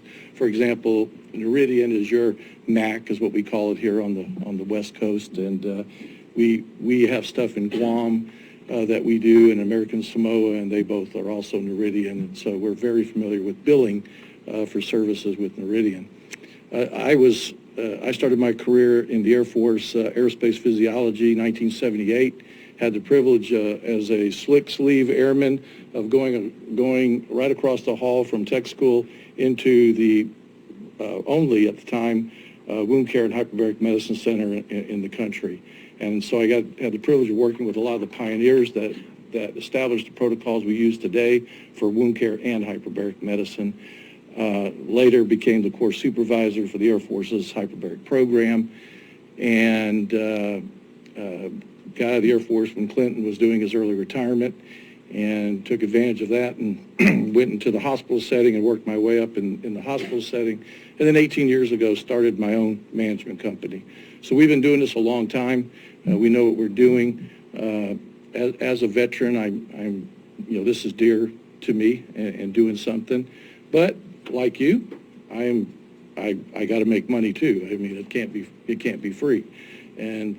But in saying that, our goal in today is getting some commitment so that we can take it the next step and put together a business plan and a project that will bring not only wound care and not only hyperbaric medicine, but wound care as well as a limb preservation program. That's our big thing we're doing now.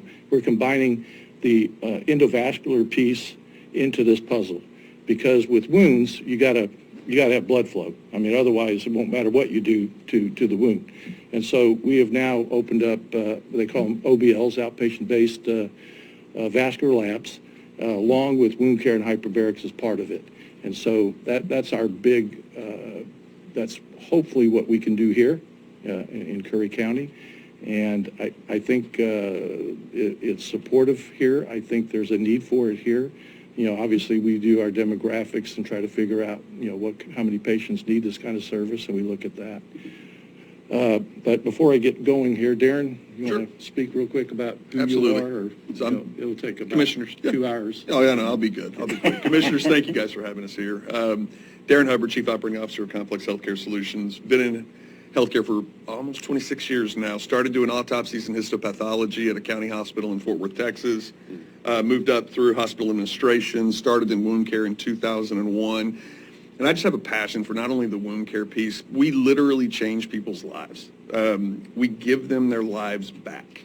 And it's not only the wound care, it's these soft tissue injuries and these brain injuries, and even the post-COVID, which we'll talk about later. I can stand here as a person who's been in the chamber and has seen my symptoms completely resolve after the COVID reaction and the long hauler syndrome. But we'll get into that a little bit more.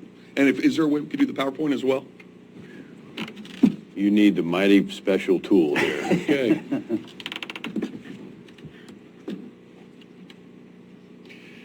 Is there, you know how to do it? There you go. Nope, Except. that's not it. Let's see, are we on I think it's right to the left there. Yeah. here? Right there.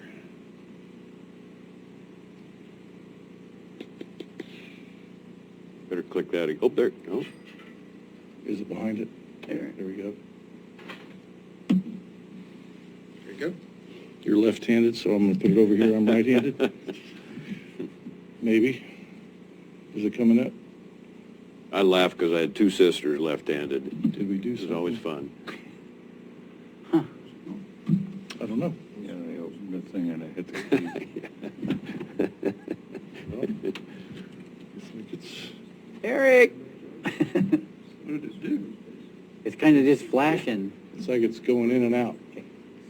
Something over there? Thanks, Loose Eric. cable? I didn't say Siri, I said Eric. Yeah, no, I'm not, unless we're doing something that I don't know it. My phone thinks it knows how to fix it, Eric, but I don't think it does.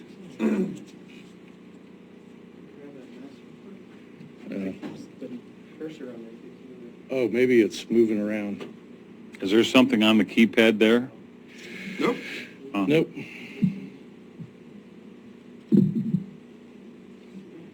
because I got it on here.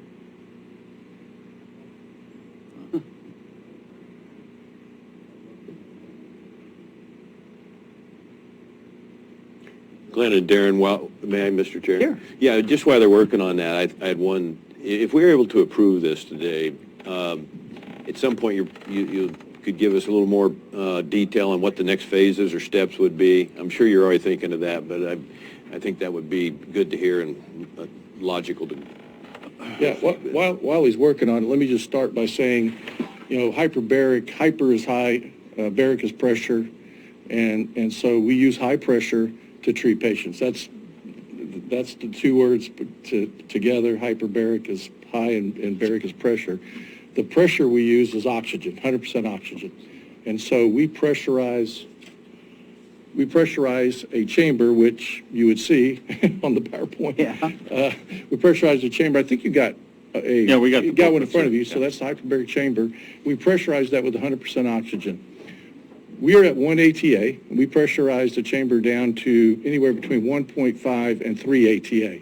So anywhere 16 and a half feet of seawater down to about 33 feet of seawater. Sometimes some treatments even go to 2.4 ATA, which is about 45 feet.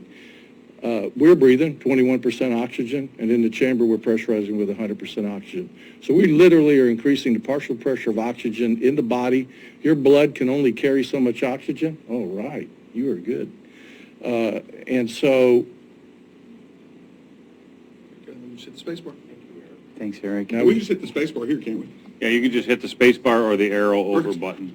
Yeah. Okay. Thanks, Val. Thanks, bud. There we go.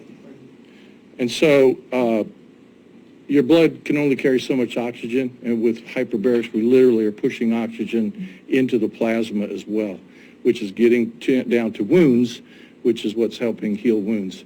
Darren's going to talk in a little bit about exactly what's happening with the traumatic brain injury or PTSD and why we think that works. And I know David talked about some studies, and we've got some too to talk about as well. Where's that slide back? Back one? Yeah. Sanatorium? Yeah.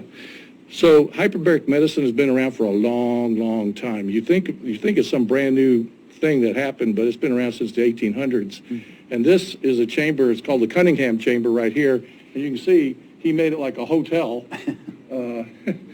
And he literally treated he treated Spanish flu patients back in what was that, 1918. Yeah, so he treated Spanish flu patients and with success. And so I know Dr. Harge down in Louisiana is treating COVID patients.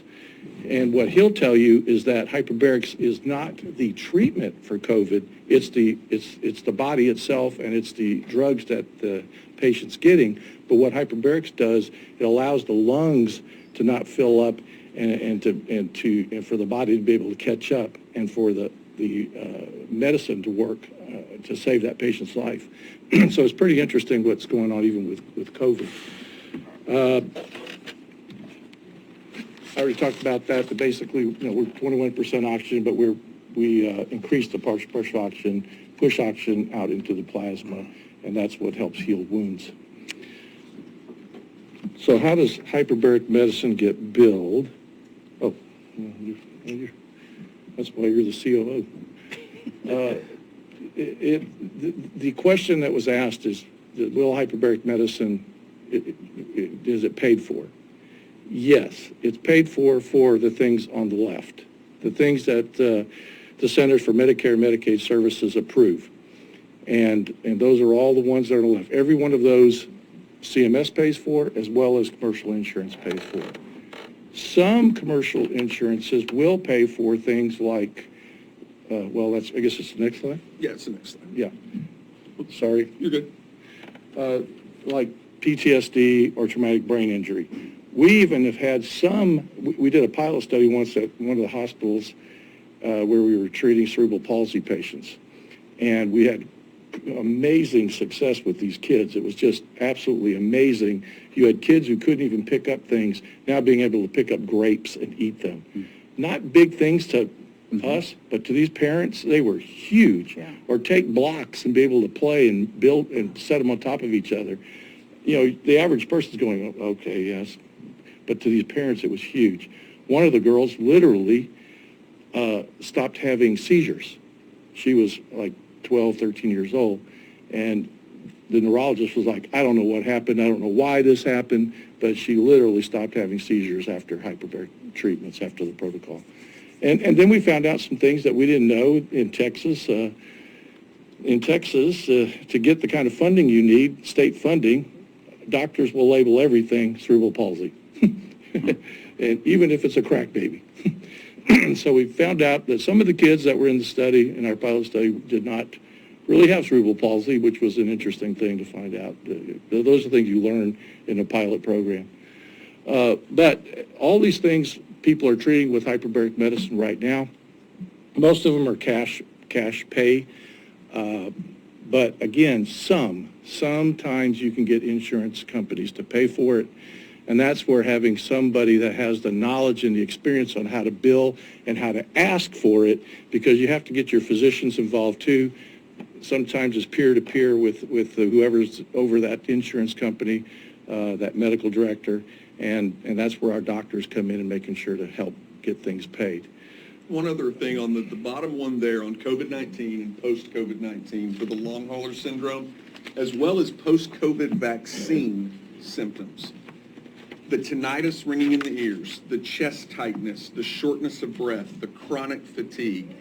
100% of the patients that we have treated with those conditions have seen dramatic recovery. All but one had a full recovery to baseline, and the one that did not, he improved, but he only did 4 of the prescribed treatments instead of finishing the course of therapy. There are a multitude of active clinical investigations right now across the country on treating post-COVID with hyperbarics, and it's only a matter of time before that one moves to the previous slide. Yes, sir. 4 of what? How many? Pardon me? He did 4 treatments out of... Normally, we're going to do 20 to 40 hyperbaric treatments. Almost all of these people, though, came back to baseline after about 5 treatments. So it was pretty amazing, including Darren. I couldn't sleep for the ringing in the ears. It was so dramatic, I absolutely could not sleep. And 3rd or 4th treatment, completely gone. So it was, I was a believer before, and now I'm 100% sold. I have a 93-year-old lady that is a friend of mine that has that constant ringing. I do. I have tinnitus. So I don't have it, but I know that is a stinker. I blame it on the Air Force. Yeah. Oh, too much flying in planes and hyperbaric treatments.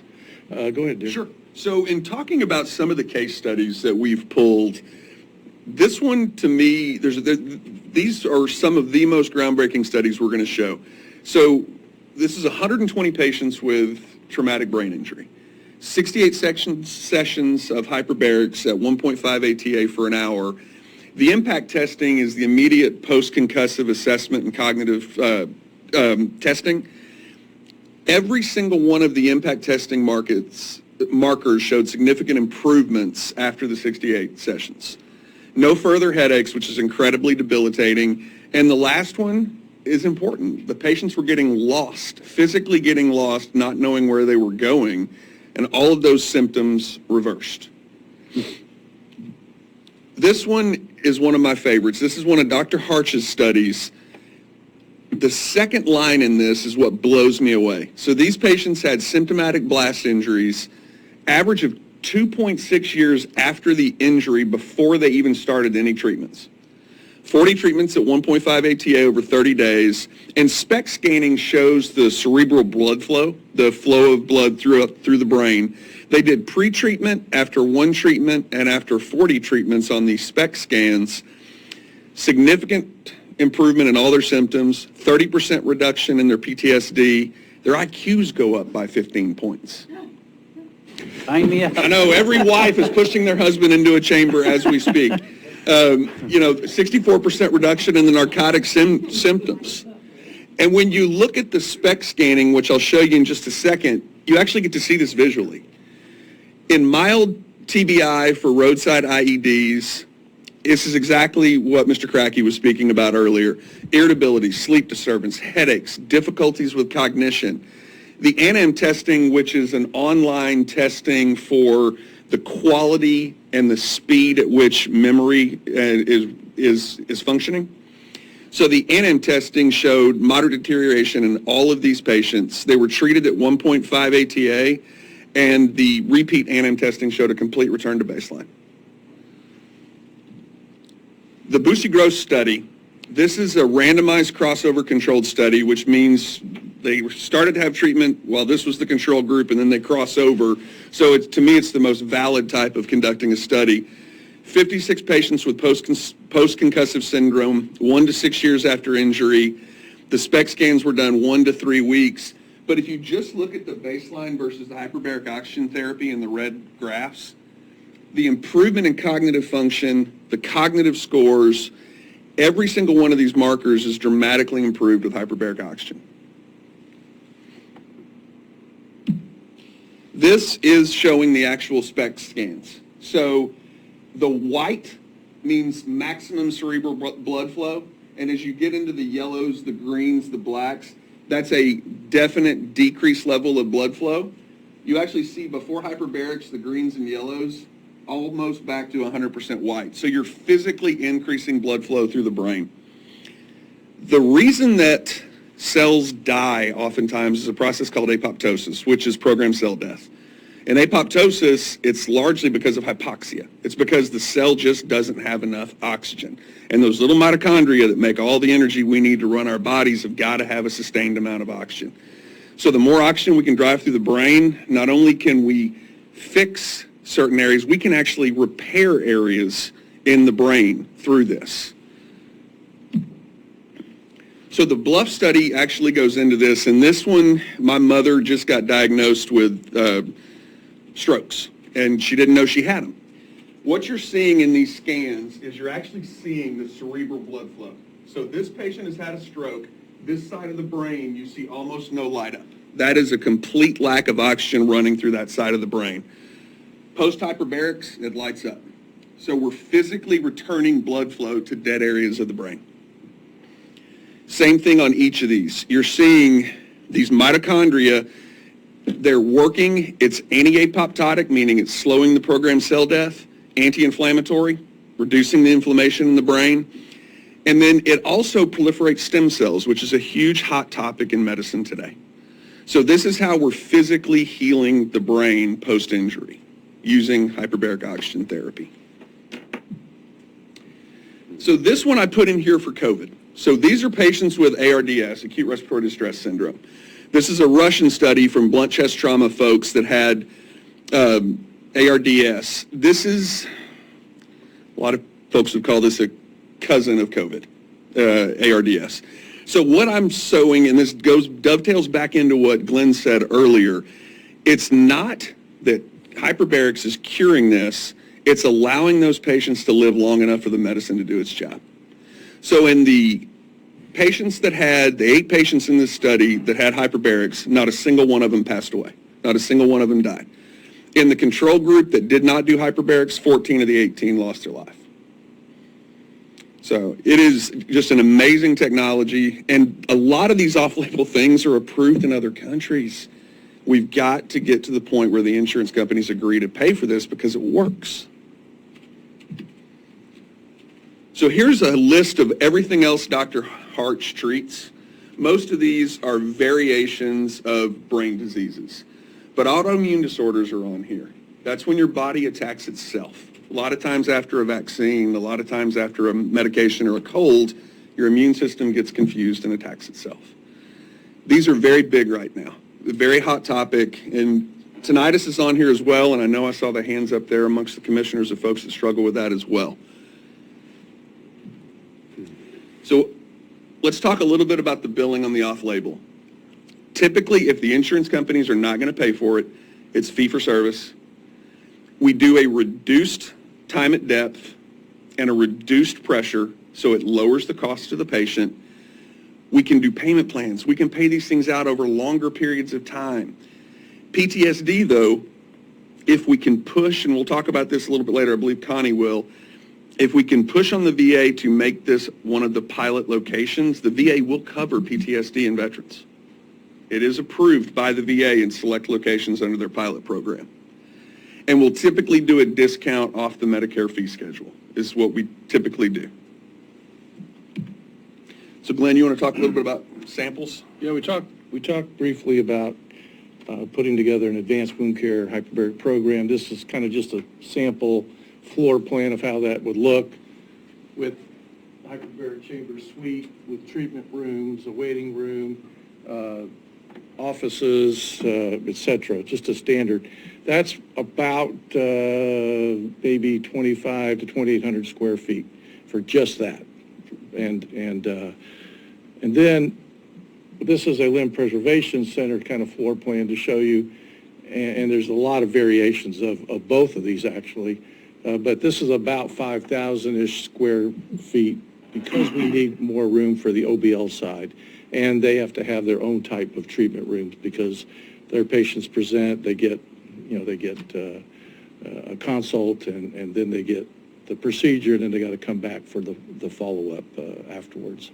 And so that's kind of a separate thing than the wound care hyperbaric side. The reason I'm bringing all of this up, and I know we're talking hyperbaric medicine primarily, it's because of what the commissioner asked earlier, and this is how we fund the free stuff, and paying for the chambers, et cetera, and paying for the whole program is by opening an advanced wound care and hyperbaric medicine center or an advanced limb preservation center where we not only have wound care hyperbarics, but we have the endovascular side as well with the OBL.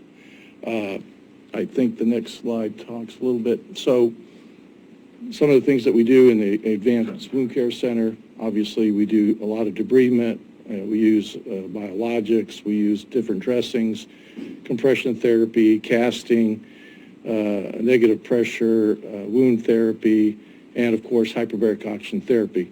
The reason I show this slide is because hyperbaric oxygen therapy in an advanced wound care program is just one piece.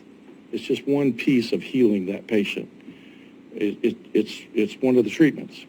And we have over 96% success in healing wounds, and some of these wounds have been around 15, 20 years. Yep. I had one patient that was a Paralympian with a decubitus ulcer of the sacrum from just sitting in the wheelchair. Just a little closer, that's Sorry, fine. pardon me. That helps. And the wound was 25 years old. Healed the thing in 16 weeks. I mean, that's life-changing for that individual.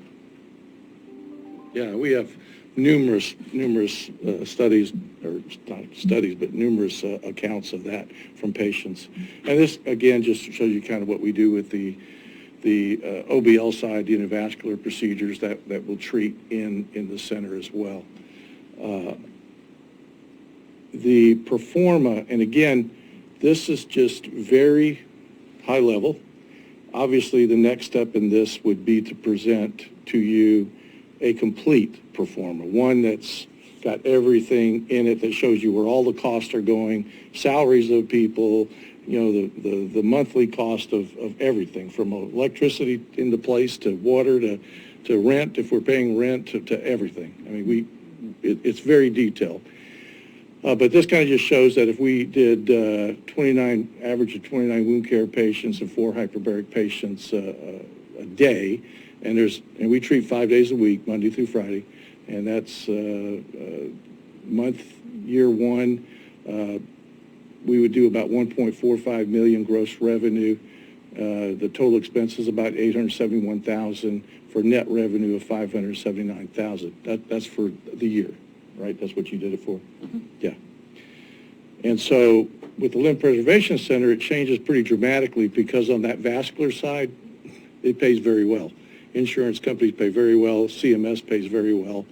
One thing to add, a lot of places, TRICARE is paying sometimes PTSD and traumatic brain injury for the veterans. So that's something that we would look to see if that's something we could get paid here too, Connie, with TRICARE. So that's something, I think that's a possibility, as well as the VA. But you can see the money goes up dramatically if we're doing about 32 vascular cases a month, and the gross revenue is 6.43, 3.41 in expenses, and about 3 million net revenue. And so you add that together with the net revenue from the wound care side, and you got about $3.5, $3.6 million a year in profit. That would help pay for a lot of things, a lot of treatments for veterans that couldn't afford it. And so these are real numbers. I mean, this isn't stuff we've just thrown up there. Obviously, for Curry County, we would put together a more exact, detailed pro forma in the next step of this. I don't know if we have, We're getting a little low on time, Yeah. but, so, are you okay? Well, we're past our 45 minutes, and we do have a very...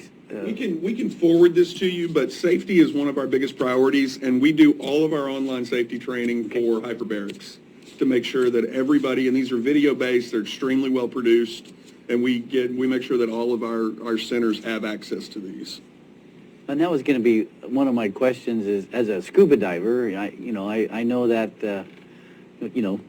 as soon as you get to 33 feet or 45 feet, you've got to clear all the way down. So when you get in that chamber and that pressure comes, you're doing the same thing? Okay. Just like you're going down, just like you're diving. Yeah. Exactly. the And same. patients who have that problem, they get tubes. We schedule them for tubes in their ear, and not a problem. Okay. I don't know for the last slide if you wanted to. Any other? I still was kind of looking for a cost of the unit. I see the margins there look great, but... $125,000 for each hyperbaric chamber. So 2 hyperbaric chambers is about $250,000. Okay. Yeah. The spacing is about $90 a foot for build out of one of these centers, $90 per square foot. There's a big asterisk next to that because we would need to see the space. You've got to put a liquid oxygen tank out back, so there's got to be room for a pad. You've got to have access and egress for an 18-wheeler to fill it. Okay. There's just some variables that go into it, but once we've seen potential locations, we can narrow that down and firm that up tremendously. Okay, but that includes everything, the oxygen chamber, the $90 a liquid, foot. the oxygen, no, the 125 each. That's space. just for the 2 hyperbaric chambers. Oh, okay. Then the ancillaries are extra. Yes. All right. Okay. Quickly, Mr. Chair, legislature, or a legislative part of an incentive for insurance companies in Oregon, that I realize a lot of insurance companies are going to stay a little bit resistant, but, we certainly would have an opportunity to work on that, I would think. Very important. That would be very helpful, as well as data. Everything's driven by data, and as long as we keep data and use a standard protocol for treating these patients, I think we can present that to insurance companies. And there's nothing like a double-blinded study to help that as well, which there's a lot of those going on right now, as we showed you. So I think there's a lot of things we could help you with getting stuff to the legislature. So, Board, I think that's probably an area David Cracky can help us on, and then I'll just conclude with this. The vision that we have, and by the way, we haven't talked to any of the Curry County medical community yet because the first stop was here. If there isn't interest, then we'll come back in 6 months, and that's why we haven't involved the medical community to any detailed extent. So that's basically all I have, and it's been incredible to work with these folks, and I'm going to encourage the board to move forward on this and make a pledge. That's 1/4 of the overall cost, and then we'll address the board again fairly soon. One vision we had was to bring people from outside the county into our area, not just veterans, but especially veterans, and just treat them really good and really start beginning and work forward on this. So whenever you're ready for a motion on this, if you are. And that pledge would be, well, I guess we can do that in discussion. $63,000. $63,000? Go ahead. Is that okay? But that's not the full load, though. That Yeah. 63,000 is just the machine. It's nothing else included in that. So Well, I that pledge is understand, but gonna that's be a where lot we're more at. than that. Commissioner Pash? That's where we're at today. But those needs are addressed in this slide. And I know we don't have a lot of time right now, but working with the CCOs, remember, they can do unusual things. For example, the emergency department that they wanted to open in Brookings, Advanced Health gave a $1.3 million line of credit because they know that the money's coming in sooner rather than later. And so they will help fund some things on the front end. ODVA has a grant out right now. You can ask up to $250,000. I asked permission to develop that grant on behalf of this project. In addition to that, we can bring all the resources, and I know Jack Daggett is not on the phone right now. He's ill. He's the Gold Star father. We have 2 nonprofits in my family that were started when my nephew was Sergeant John Kyle Daggett was killed in Iraq. One of the nonprofits that was started is tasked with project fundraising. And we put on events that we raised in a weekend $100,000. Now, we had product that we sold, and so you take out about 25% for the product, and that's a high number. We were able to raise $75,000 in a 4-day weekend. We can do that. We have those capabilities, not only in grant writing, but also in fundraising in general. And I want to explain an unusual relationship, and I'm speaking on behalf of, because I am the development director for EFFA, one of the nonprofits that was started when my nephew was killed in Iraq. His father is a founding member of the Make-A-Wish Foundation, and he and another Air Force veteran on that EFFA board, which I've asked them to go inactive until after COVID, but as soon as we're ready to roll, they'll bring EFFA here as a nonprofit to help in facilitating all the fundraising that we need, and work something with Make-A-Wish. By the way, Make-A-Wish is doing some things for veterans now. So we have 2 founding board members of Make-A-Wish on that same board of directors. In addition to that, you may not know my history of employment, but I worked for Circle K Corporation in the National International Marketing Department. I did cause-related marketing when Circle K was 7,800 stores. So one of the things you probably remember is Jerry Lewis telethons, and you remember money being at Circle K. You could go in and put money into the little things on the counter and collect that money. That was one of the things I worked on. Cause-related marketing is an expertise that I bring along with the 40-some years of nonprofit development. I've raised millions of dollars in my lifetime, and I'm not bragging, but I'm here to facilitate this and bring all of those resources to the table. And by the way, we have some unusual things in Curry County. We have some major donors that are in a level that I won't even mention their names until we sign on the dotted line. But I promise you in 2 words, yes, done. We'll do it and we'll get it done. So. This is Hunter. Thank you very much. Sorry Jack Daggett and David Gilmore couldn't be here today, but we're going to invite them back. Thank you, Mr. Chair. Thank you. Thank you very much, everybody. So I'd entertain a motion or discussion on this item. Well, Mr.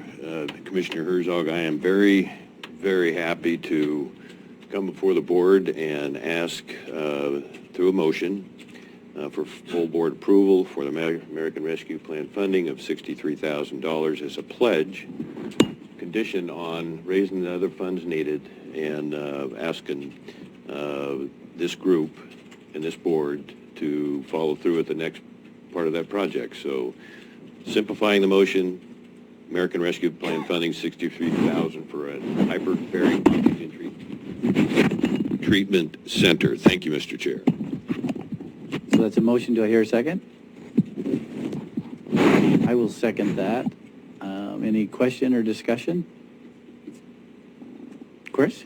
I am 100% a believer in hyperbaric chambers, not only through my health issues, but I was in horse racing for a long time, and many thoroughbreds that have respiratory problems. Believe it or not, they have hyperbaric chambers that horses literally walk into, and they work.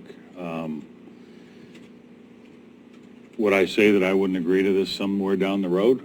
I may, but I'd like to know a little bit more about where the source of funding is going to come before I put my okay on a promise.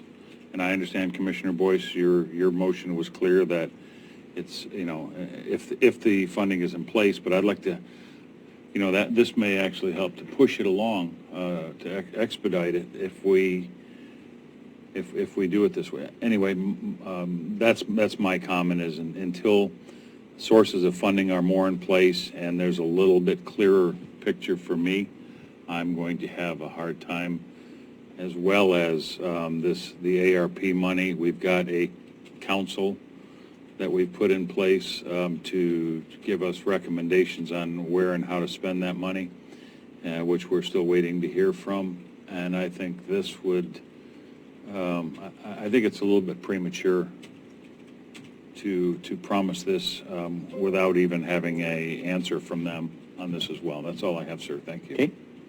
Any other question, discussion? Just we've already approved some budget items on the ARP funds without going through the committee. So this is perhaps the most important and best one, in my view, of a way we can help our citizens, help our medical community, and help our veterans. Thank you, Mr. Chair. Okay. At this time, I'll ask for a vote. All in favor say yes. Yes. Yes. Opposed say no. No. Motion carries 2-1. So at this point, I will, Thank you. you're welcome. And we'll make a believer out of you. Okay. So I got to read a little script. We're going to close the regular meeting. How come we're closing regular meeting? Well, we're going to go to executive session. Why now? Well, we had a time. Because of the issue we're addressing, it was noticed in the letter to the individual that we would be having the executive session at a kind of a certain time. Oh, okay. So what I would recommend is we just handle that one issue in executive session, come back and finish the rest of our session, then go back into executive session. So apologies, but we kind of have a time constraint, and Is that person here, by the way? Yeah. Okay, thank you. Yes. So I'll read this real quick. The Curry County Board of Commissioners will now meet in executive session pursuant to ORS 192.6602B, which is to consider dismissal or discipline of or to hear complaints against an officer, employee, staff member, or agent if the individual does not request an open meeting. Representatives of the news media and designated staff shall be allowed to attend the executive session.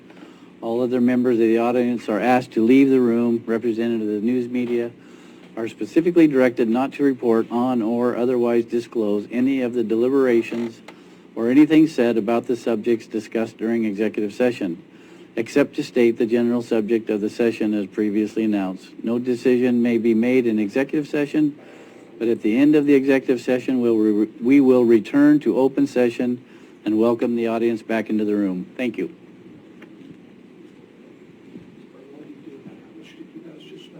$63,000. To take place immediately. Do I have a second? I'll second, Mr. Chair. Been moved and seconded. Any question, discussion? Hearing none, all in favor say yes. Yes. Yes. Motion carries 3-0. We have done all the business we can do today. Oh, higher order is done? Oh, we have to vote on the higher order. Okay, I'm sorry. Good job, I'll make a JJ. motion that we approve the higher order for planning director. Okay, so moved. Do I have a second? Was that for Mr. Anderson, correct? I'll second that. Okay, it's been moved and seconded for the hiring order. All in favor say yes. Yes. Yes. Motion carries 3-0. Thanks, JJ. Thanks for catching that, Jay. And meeting adjourned. Thank you. Thanks, Eric.